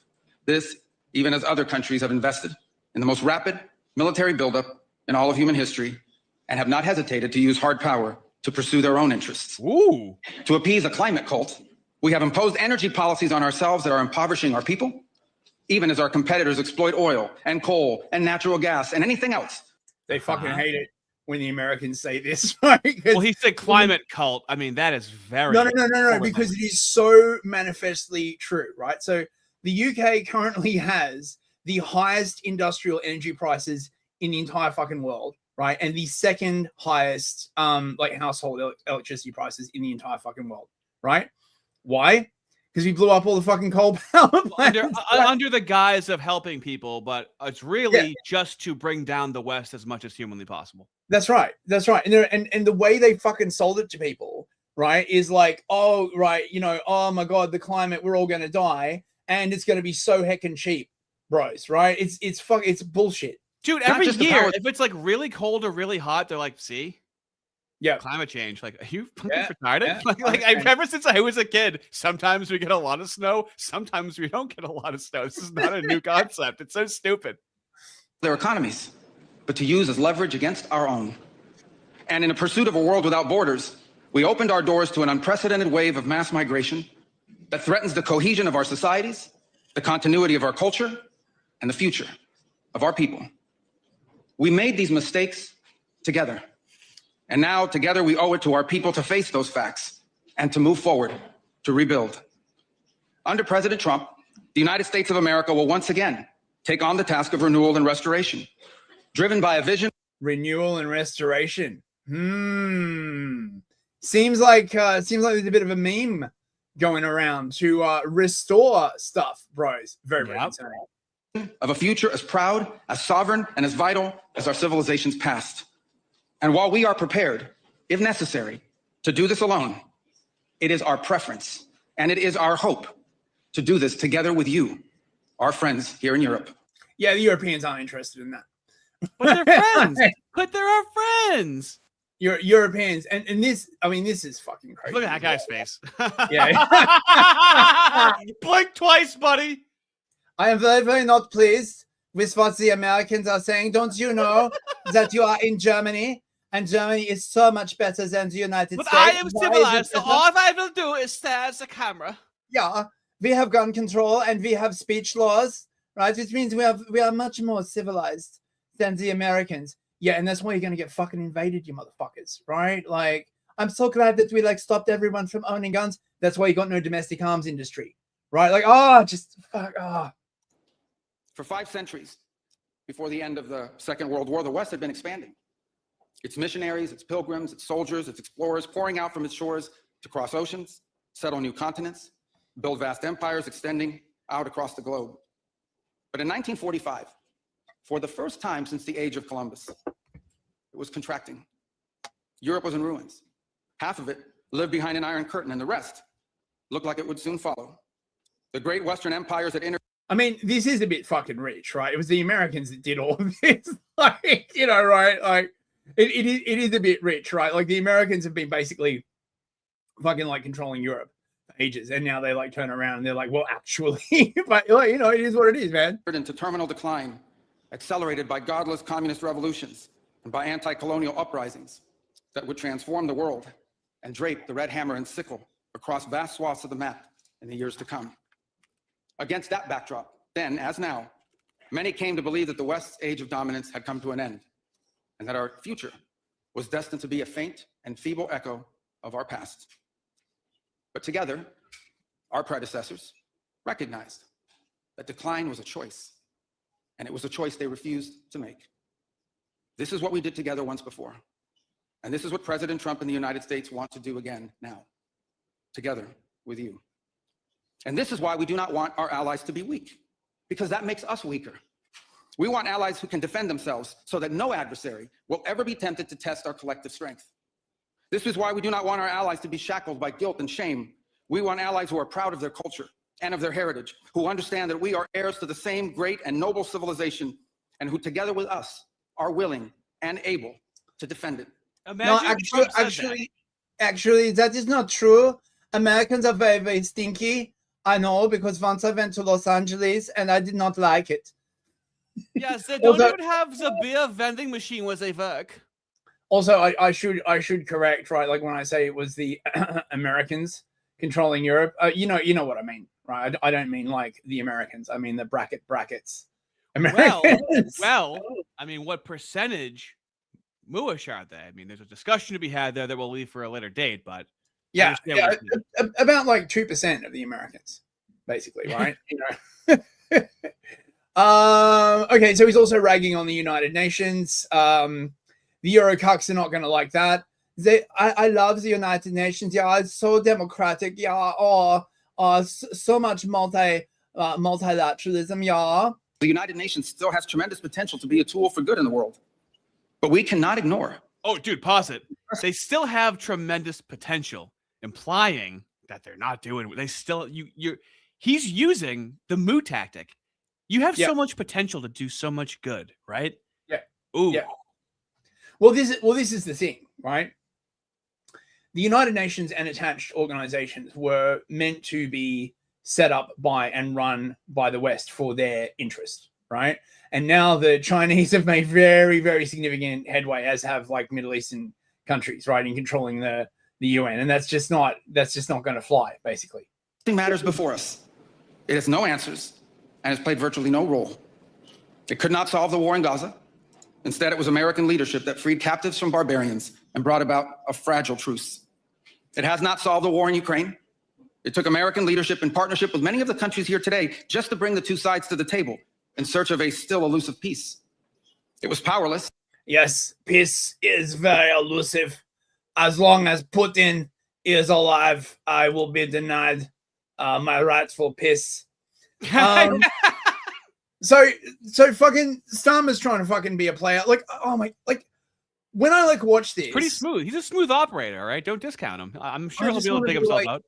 Just go the fuck home. No one gives a fuck what you have to say. Like, so there's there's like negotiations like going on. They happen like today in Geneva between the Ukrainians, the Russians, and the Americans, right? And the British were so desperate to be a part of it because if you know your history, back in 2022, they nearly had a fucking peace deal. And the British, basically under Boris Johnson, came along and deliberately sabotaged it, right? And said to like Zelensky, like, oh, don't you worry, Zelensky, we'll back you. Don't give anything to those filthy Ruskies. And as a result, the fucking war has gone on for like another 4 fucking years. So this time, the British delegation, they like turned up at the hotel hoping to like crash the meeting, and they didn't let them in. So they had to like just sit out in the lobby. It's fucking hilarious. It's true that Russia has made a huge strategic blunder in Ukraine. And that... Oh, for fuck's sake. I'm so fucking sick of this. It's been 8 seconds. They've made a huge, don't you know, Russia is on the verge of collapse. They have been saying this shit literally since the fucking start of the war. Every fucking day, oh, Russia is on the verge of collapse. Fucking bullshit. Russian casualties number well over 1 million. Bullshit. But even as the war goes on, Russia is rearming, reconstituting their armed forces, an industrial base. NATO has warned that Russia could be ready to use military force against the alliance by the end of this decade. Then make a peace treaty with them, you fucking idiots. Oh, dude, just make a fucking peace treaty with, oh, fuck me. Oh, just like, oh, well, I guess we have no choice but to start World War III. Don't you have diplomats, you fucking saggy titted bitch? Oh my god! Oh, you're mad. The polite British posh is now slowly leaving your body. Saggy titted. That's almost the N-word for a Brit. Dude, this is my wheelhouse. I did my fucking university dissertation on war, right? So like I know this shit inside out, right? You can literally look up my fucking channel, right? There's like a video that predicted like most of this 2 fucking years ago. It's fine. You know. Yeah, which semester did you learn saggy titted? I had to take an extra credit actually. That's a tough one to get. Yeah. That's fair. In the event of a peace deal in Ukraine, which we're all working hard to achieve, Russia's rearmament would only accelerate. The wider danger for Europe would not end there. It would increase. So we must answer this threat in full. Oh my God, just make a peace treaty. You fucking massive faggot. Holy crap. Dude, like, they literally, like, this is the problem with the post-war consensus, right? They've literally convinced themselves that, like, Putin is Mustache Man, right? And therefore, any kind of negotiation, right, is appeasement, is like the equivalent of like making a deal with Mustache Man, right? It's fucking like literal insanity, right? And as Europe, we must stand on our own 2 feet. Now that means being bolder. It means putting away petty politics and short concerns. It means acting together. What it means, right, is going back to gas, coal, and nuclear, so you have a fucking industrial base that you could use to fight a goddamn fucking war. Now, what are you in order to do that, fight a war with? You gotta fight it with fucking like trannies and like communist wishes. You fucking. He's getting there. First, he has to stand on his own 2 feet. Okay, we gotta do this in steps. We have all the time in the world to get it done. All right. To build a stronger Europe and a more European NATO, underpinned by deeper links between the UK and the EU, across defence, industry, tech, politics, and the wider economy. Because these are the foundations on which our security and prosperity will rest. This is how we'll build a better future for our continent, true to the vibrant, free, and diverse societies that we represent. He said the line, but he said the line. What?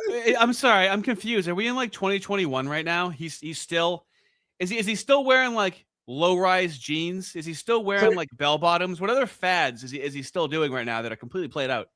So to be clear, right, the way we make a better society, right, is we go to war with Russia, right?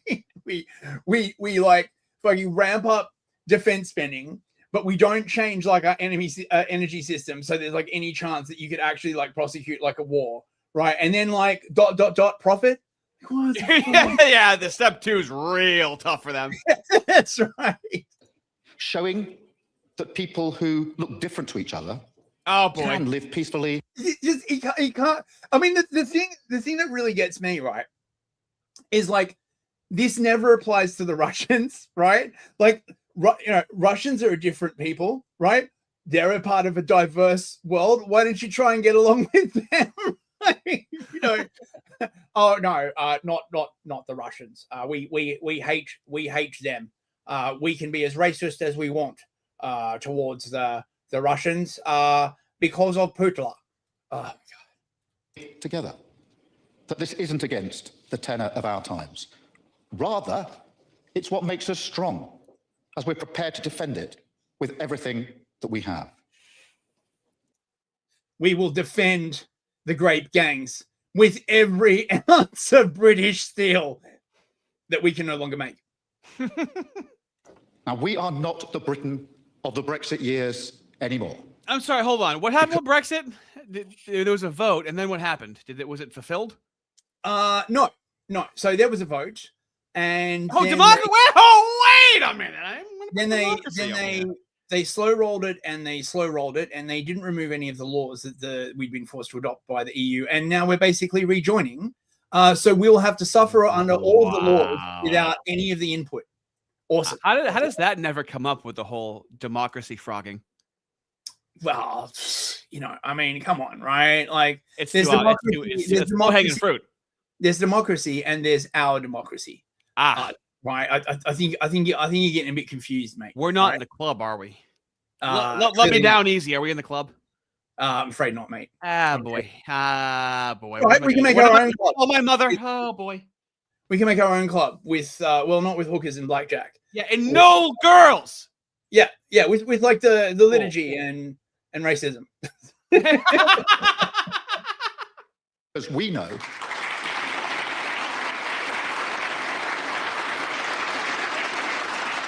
and that is because we know that in a dangerous world, we would not take control by turning inward. We would surrender it. And I won't let that happen. That's why I devote time as Prime Minister to Britain's leadership on the world stage. And that's why I'm here today. Because I am clear, there is no British security without Europe and no European security without Britain. Just fuck off. Like, just fuck off and die. I'm so fucking like sick of this motherfucker. It really is. It's easy to be them. It really is just canned lines. It really is say the line again, and that's it. It's a very easy job. Yeah. Now Ursula von der Leyen basically wants total war. How do you feel about her? Down the rigid wall. Oh, just great! Real quick, man, just so we understand how you feel about this woman. I mean, you know, the sort of final boss of the politifoids. If you think about it, right? Right, when you play Politifoid Simulator, right? You gotta She level is up. like the final boss. Yeah, don't start with that Tear down fight. the rigid wall between the civilian and defense sector. Europe is a powerhouse for car manufacturing, aerospace, and heavy machinery. No, it isn't. It used to be, right? And the reason it isn't anymore is because you blew up all the fucking reactors and the coal plants. Oh, they're literally like, I don't know, like, what are they just gonna like try and like run an industrial economy off like everyone's fucking like hot air? Oh my god! Like, and by the way, right, in case you like missed it, what she was basically saying is that they need to tear down the barriers between the civilian and the military industries, right? That is called total war, right? That is literally what the Snazzies did, right? Like, yeah. So you have a German, I think she's fucking German, standing up in front of me. Do you hear how mad Fist is? He goes, I think she's fucking German. Did you hear that? Did you hear that, dude? She's like, we never sounds like this privately. We need totalen Krieg. We should not look at these industries as purely commercial, but as core to the defense and the defense value chain. But that's core. We need to tear down the rigid wall between the civilian and defense sector. We have to tear down the rigid wall between the civilian and the defense sector, right? So what are you going to do, right? You're going to you're going to possess all the fucking like industrial plants that are going out of business because like energy prices have like totally spiked. And then you're going to like what? Convert them to like make drones, right? With like what? It's fine, bro. It's fine. Like, yeah, you sound completely fine right now. Yeah. Oh, I do. I mean, you know, I love like living within the sphere of this like complete like harebrained bullshit, you know? I believe the time has come to bring Europe's mutual defense clause to life. Mutual defense is not an optional task for the European Union. It is an obligation within our own treaty, Article 42.7. And for good reason. It is our collective commitment to stand by each. Right, I'm just going to cut this off early. Right? you're gonna TOS. He's gonna break TOS, fellas. No, he did that for the health of my stream, and I appreciate that. What she's saying, right, is that they're going to invoke the European Collective Security Pact, right, which is basically like the NATO thing. Okay, right. So they're going to force all of Europe to go to war with Russia. And they are going to stop the principle of unanimity in the EU. Now, this is very, very important. Up till now, if you tried to get something like really important through the EU, right, like going to war, you would need the agreement of every single European country. Now, this is framed as all this like hippy-dippy democracy shit. But in practice, what it means is they just lean on small countries to get the result that they want. And if they don't get the result they want the first time, they make them vote again. Okay, right? This is how like the Maastricht Treaty works, right? All this kind of stuff. So basically, she's saying we're going to war with Russia, right? So I hope everybody's like ready for that. It's going to go great, bros, right? It's going to go fucking okay,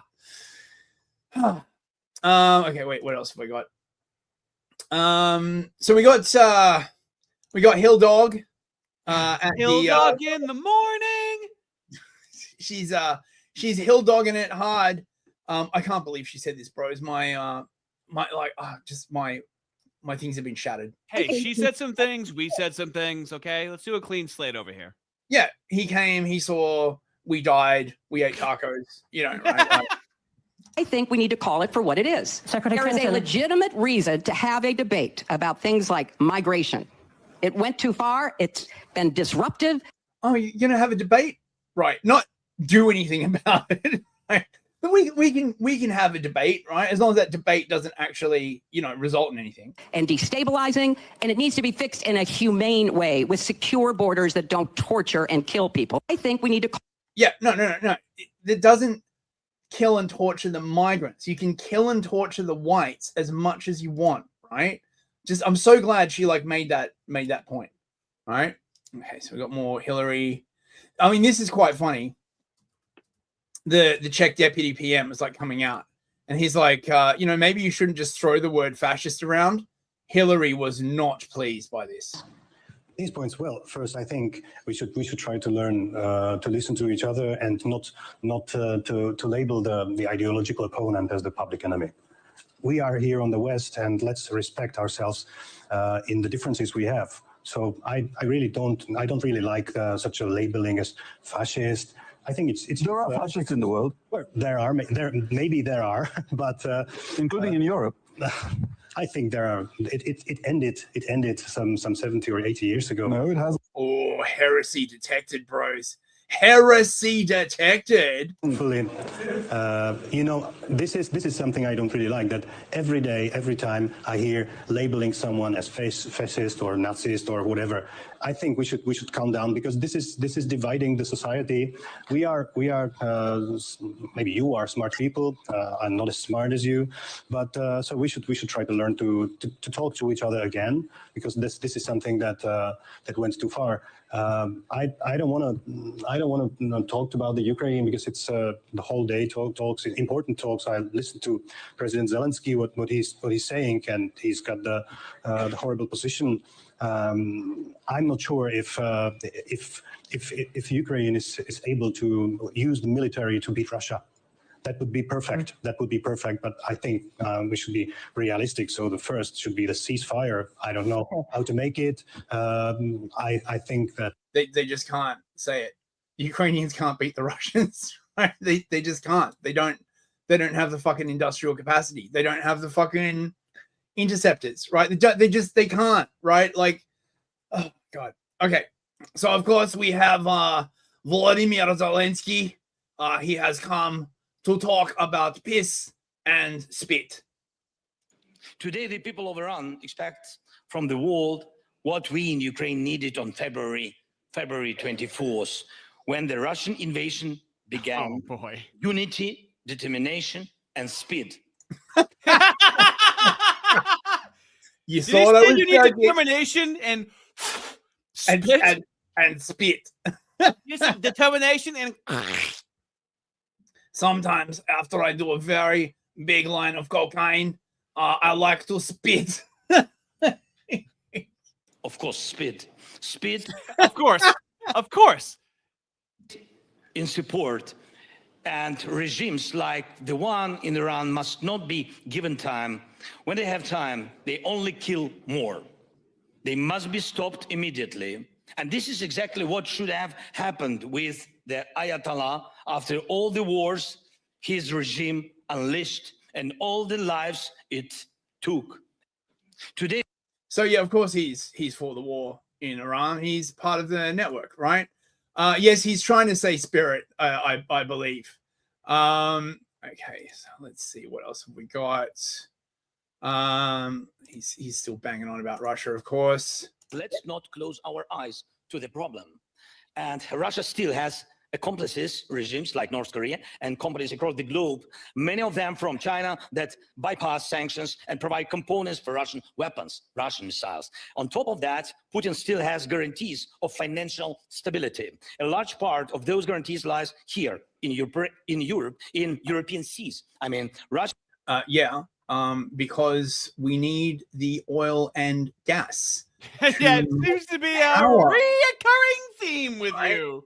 And the reason why we need the Russian oil and gas is because all of the green retards made it impossible to do things like extract oil and gas from the North Sea because my climate, right? So like this guy again is just basically like saying, oh yeah, we must still fight a war against Russia, but you may not have any cheap and reliable Russian gas.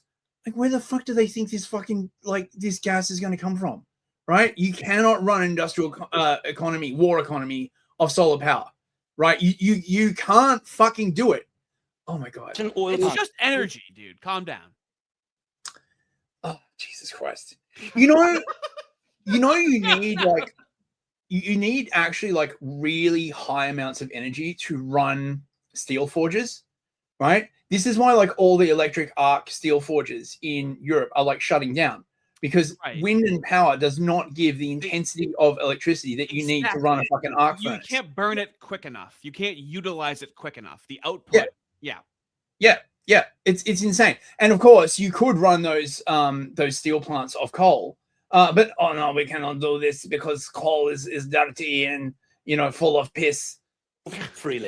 Freely along Europe's shores, in the Baltic Sea, in the North Sea, and in the Mediterranean. In total, Russia still uses more than 1,000 tankers. Each of them is, in fact, a floating wallet for the Kremlin. Ah, fuck off. By the way, just there's a curmudgeon-y old man right now. It's like you're listening to the radio on your porch right now. Somebody walks by and you go, oh, fuck off. I mean, like, by the way, right, like, for anyone listening, right, you know how they keep talking about, like, Russia's shadow fleet? It's called a merchant marine, right? Like before the war broke out, it's just the merchant marine. Every single fucking country has them, right? It's not a goddamn shadow fleet, right? It's not been raised in the seas by bloody Sauron, right? It's just the merchant marine. Oh, God fucking damn it. This is quite funny, right? So, you will not believe this, Ardi. Russia is so bad. Putin is so bad. He actually poisoned Ukrainian parliament, the Rada, and gave them all the shits. And they had to vacate house and could not vote. Amazing. These things that Russia will go to. This is apparently like complete bullshit, right? Like basically like they didn't want this vote. So a bunch of people just didn't turn up. This is from Zelensky's party, right? Obviously. Yeah. And then they just like lied and said, oh, they all got mass food poisoning. And then they just fucking blamed it on the Russians. Because why the fuck not? What a life. What an easy life. Then we have this, right? Which is like just the most retarded goddamn thing ever, right? Newsflash. Alexei Navalny was in fact killed by frog toxin. Now, a little bit of background for you, those of you who don't know. Alexei Navalny was basically a sort of like Western sort of MI6 sponsored political actor in Russia. He ran for like the mayor of Moscow and like lost badly. And then after he got caught on tape talking to MI6, who offered him like 20-30 million pounds in order to like start shit in Russia, he got imprisoned. Oh my God, right? Like who would have thunk? He was only trying to like overthrow the government, bros. I don't know like why Russia is such an authoritarian place. Okay. And then he went to prison, and he was poisoned by Novichok, a secret Russian weapon. But the Russians let him go to Berlin for treatment. So I don't know why the fuck you'd poison someone with a fucking nerve agent, right? And then like let them out of the country to go to a fucking hospital, right? So anyway, he was in jail for like, ages in fucking Siberia or something like that. His wife comes to visit him, and suddenly he drops dead, right? And this is like a year and a half ago. All of a sudden, bros, they have discovered just in time for the Munich Security Conference that he was in fact poisoned by Ecuadorian frog venom. Oh, fuck, just seriously. Come on. We've got some breaking news to bring you now coming out of the Munich Security Conference. The UK and its allies have just confirmed that the Russian opposition leader, Alexei Navalny, was poisoned in prison with a rare toxin. So 2 years on nearly to the day that he died in prison custody. Wait, so are you saying he died just before the Munich Security Conference 2 years ago. And now suddenly they've just discovered this thing at the same time as the Munich Security Conference. Wow, that's amazing, bros. Wow, like what a coincidence, right? Careful. Careful what you're saying, Fist. Okay, you might not want to say something that you might regret. Am I being a mob boss or anyone on the left or the kosher centrist right now? It's hard to tell. Yeah. At the Munich Security Conference, that was the result of poisoning from a dart frog toxin. We can go live to Munich. Our defense and security editor, Deborah Haynes, was there as this was revealed. Deborah, tell us more. So it was revealed at the Munich Security Conference. Yeah, he actually died from accidentally ingesting rat poison mysteriously. So there's so much retarded crap around this, right? Like, where did they get the samples from? This toxin is like biological fucking wonder. Like, you don't hear that one too often. Right. This toxin is I mean, it is originally from like a frog, but you can like make it, right? It's not like you have to go and harvest it from the frog. Oh, okay. It was originally being sort of explored as like a replacement for opioids because it's got very, very strong pain killing potential, but the therapeutic window is like really, really small, which means that there's a good chance that you'll take too much and it'll kill you, right? But don't worry about it, right? Like, you know, and the reason they're doing this, by the way, is so that they can get the Organization for the Protection of Chemical Weapons, Prohibition of Chemical Weapons, the OPCW, involved, right? So they can like get like a proper casus belli going, and more importantly, prevent any peace negotiations because they're terrified that peace might break out. Okay, right. So I know we're at 3 hours, but I just got like a little bit more to go, bros. Not a Besides, problem. I hear YouTube is down. So apparently it looks like it's becoming functional. Okay, well, we got to keep going until YouTube. I know you're at 997 subs. Who's gonna make it 1,000? Oh, seriously! Holy crap! crap. The nuggets. This is the Artie effect. Okay, my cup runneth over. Okay, I'm trying to dish this out to wherever I can. Thank you so much for everyone who subscribed. I love you all, honestly. Don't be pussies and put it at 1,000. Now, we can do. I did say that Ursula von der Leyen was the final Politifoid boss, right? Yeah. But in terms of like sort of the smooth-brained Foidus smooth-brainicus, right? Politifoidus smooth-brainicus.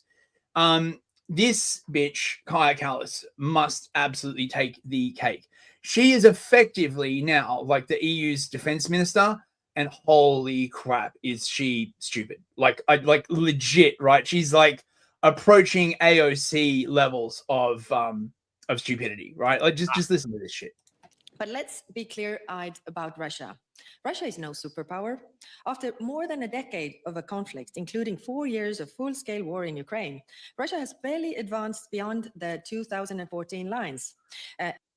That's a lie. That's a lie. And the cost? 1.2 million casualties. That's also a lie. Today, Russia is broken. Its economy is in shreds. That is also a fucking lie. It is disconnected from the European energy markets, and its own citizens are fleeing. But let's be clear-eyed about Russia. Russia is no superpower. After more than a decade... Yes, they're not a superpower. Apparently, I got to 1K subs. Yes, thank you so much, bros. Thank you, Artie. Man, that's fellas, you give me power, okay? I very much appreciate it. Thank you. Right, so you know, she's just... I mean, like, you know, this woman knows nothing, right? They just tell her what to say. She says it, right? Contrary to what some may say, woke, decadent Europe is not facing civilizational erasure. That's a lie. People still want to join our club. That is sort of a lie. And not just fellow Europeans. When I was in Canada last year, I was told that over 40% of Canadians have an interest in joining the European Union. Well, of course, because they don't know what the European Union is like, do they? So the waiting list is quite long. I just hope that those who have been waiting for quite some time would not have to wait for longer. Contrary... Yes, the waiting list. It's like what? Ukraine, Azerbaijan... You know, but just very, very extremely quickly. Mm-hmm. When you keep saying that's a lie, it just keeps reminding me of this. Your relationship with Latasha, have you slept with another woman? You said no. The lie detector determined that was a lie.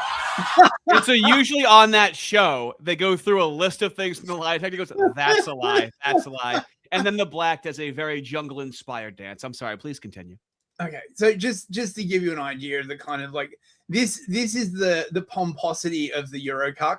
Yeah. Right. And this is why like a lot of Americans like find the Europeans like insufferable, is because of shit like this. As President Macron said in Davos, Europe is sometimes too slow, for sure, and needs to be reformed. But we absolutely know what we are and what we stand for. And what do you stand for? Fucking diversity, right? I mean, and here she is basically like talking about how actually Europe is much more free than the US is, right? Oh, I love that cope. Oh, you wouldn't think it, right? To like, you know, look at it or, you know, actually experience any of it. But look, man, she says it, right? Like some fucking like Soros NGO said it, so it must be true. But the UK epistemology of that is you're more free because the government handles more things. It's poetic arguments I've gotten into about that. It's literally Orwell, right? It's like freedom is slavery. It is literally fucking Orwell, right? Like, oh my God. You'd just be enslaved by all that freedom, right? Look at the Americans. Do they look happy to you with all that freedom? They don't even know how to use it properly. Right, we need to like ration that freedom strictly so that people know how to use that freedom for the right thing. Right, and that's how our adults handle freedom. So obviously, a 16-year-old will be able to handle voting very, very fastidiously. You know, coming from a country that is number 2 in the press freedom index, hearing criticism regarding press freedom coming from a country that is 58 on this list, it's interesting. It's interesting. Yeah. Oh my God, and this, right? Like this is what I mean by the politifoids, right? In fact, I've got a tweet about this that avoid the foid. I wish to read to you all.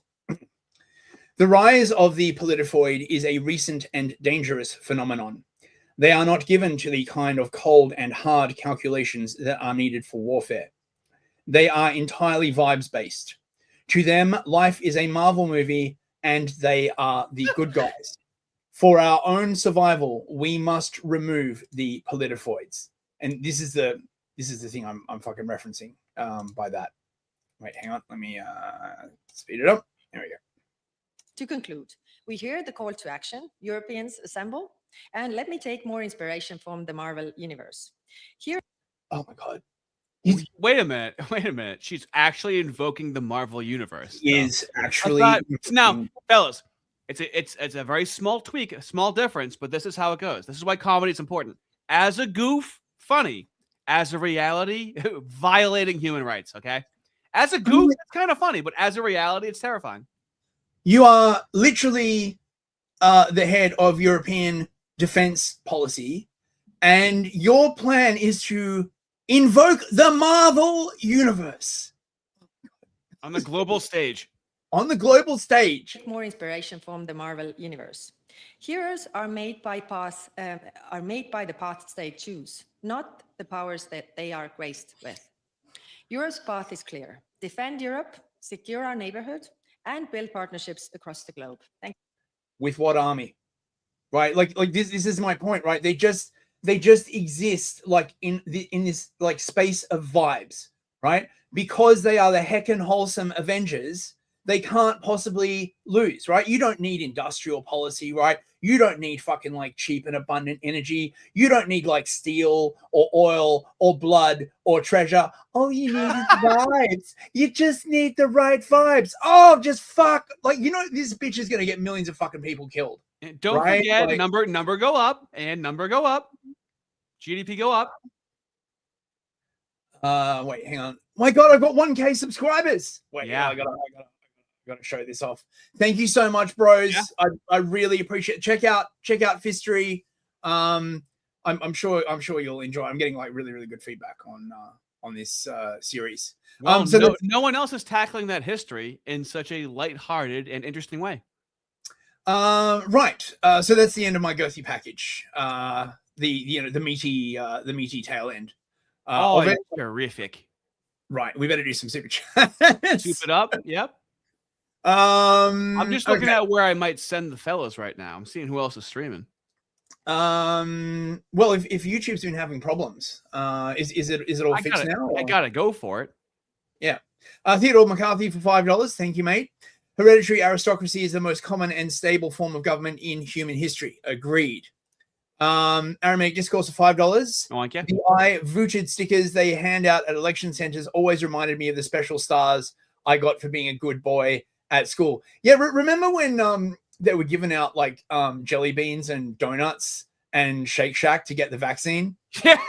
Right? Anybody remember that? They're like, take this highly experimental drug that will probably render you infertile and give you like cancer in like 5 years. It's got sprinkles. Eat something that weighs heavy on your heart before you take something into your veins that might affect your heart. Really clog your veins up before you take the vax. Yeah. King Spectre for $5. Thank you very much, mate. Democracy truly is the god that failed. Turn to Christ, bros. The god that wins. Based. I support this message. Yeah, we're getting there. We're getting there. Phoenician for $5. Thank you, mate. Despair not, bros. Scoreboard is 109-1. We can just do things if only we have the will. I don't know, but they're set up to do a hell of a comeback, okay? If they have one becomes two becomes three, okay? Don't let up on the lead just yet. Sport Nugget for $5. Thank you, mate. Mooish Nick Fuentes be like, it's actually very simple. No, it fucking is. Thank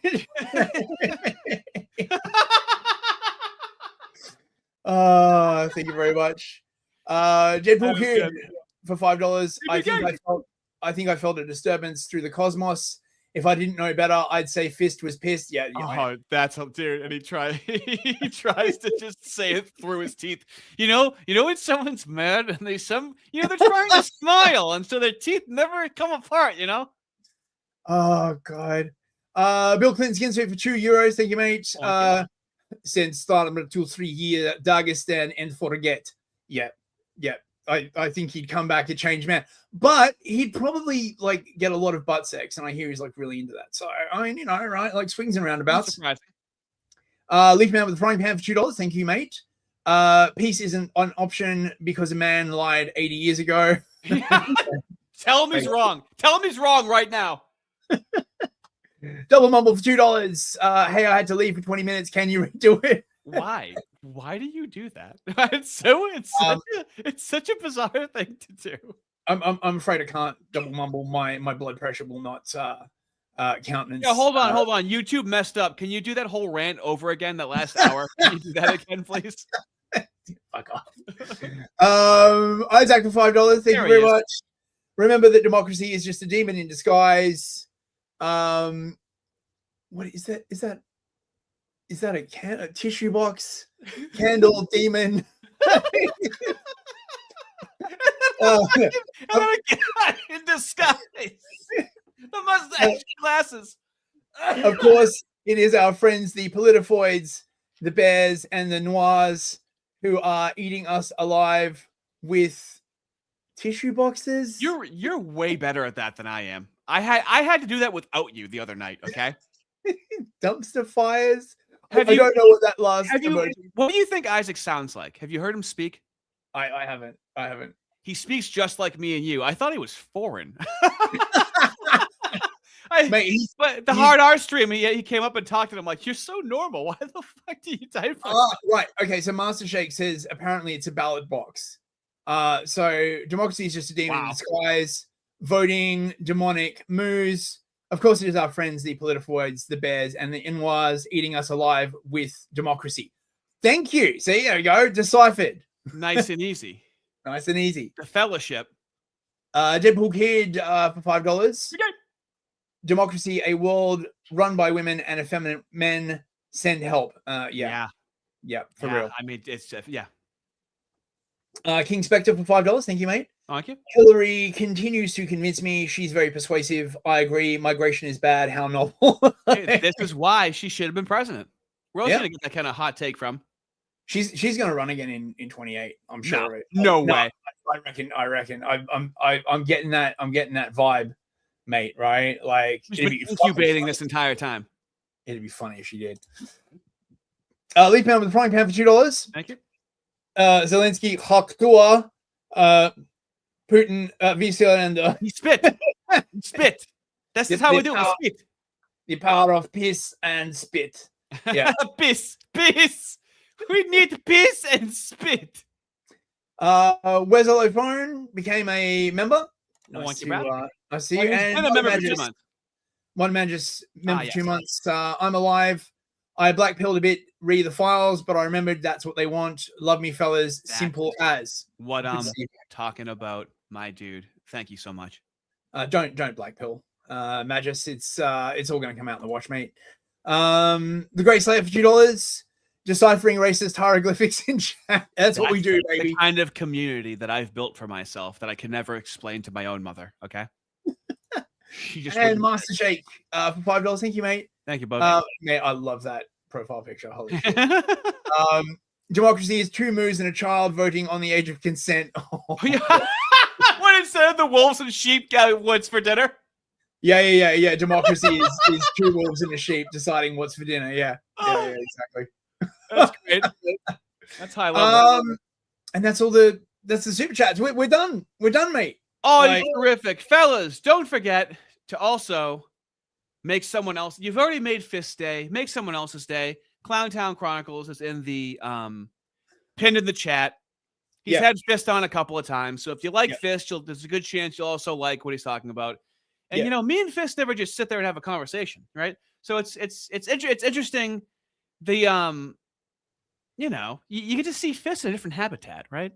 Not just looking at stuff online. Have a more deeper, in-depth conversation. But as you can see, all right. And I haven't even told you I listened to it. So autistic I am. As you can see, I have actually listened to it as well. Oh, did you like it? Yes. Nice. It reminded me of conversations that we've had, but much more in depth. We've never had them on stream. Yes. So subscribe there. And now, fellers, I'm going to be sending you to Jake Rattlesnake. Hopefully he's still streaming. Hopefully you can get his attention. Let him know who sent you, right? That would help. That's a bump right there, okay? Yeah. So, yeah, I think we did it. Hang on. We got like one last super chat. Hal Nick for $5, just so he has to read one more. You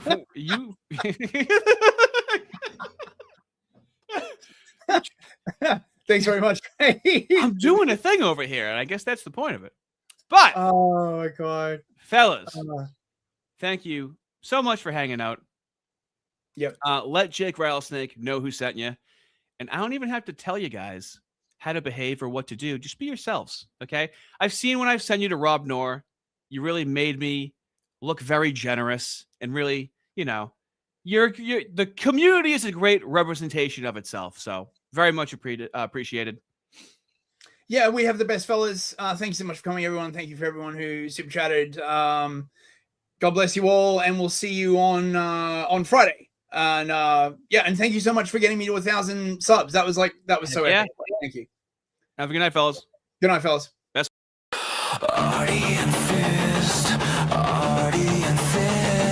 You can be sure that we're both on a list. Artie and Fist, Artie and Fist. You can be sure that we make the most pissed.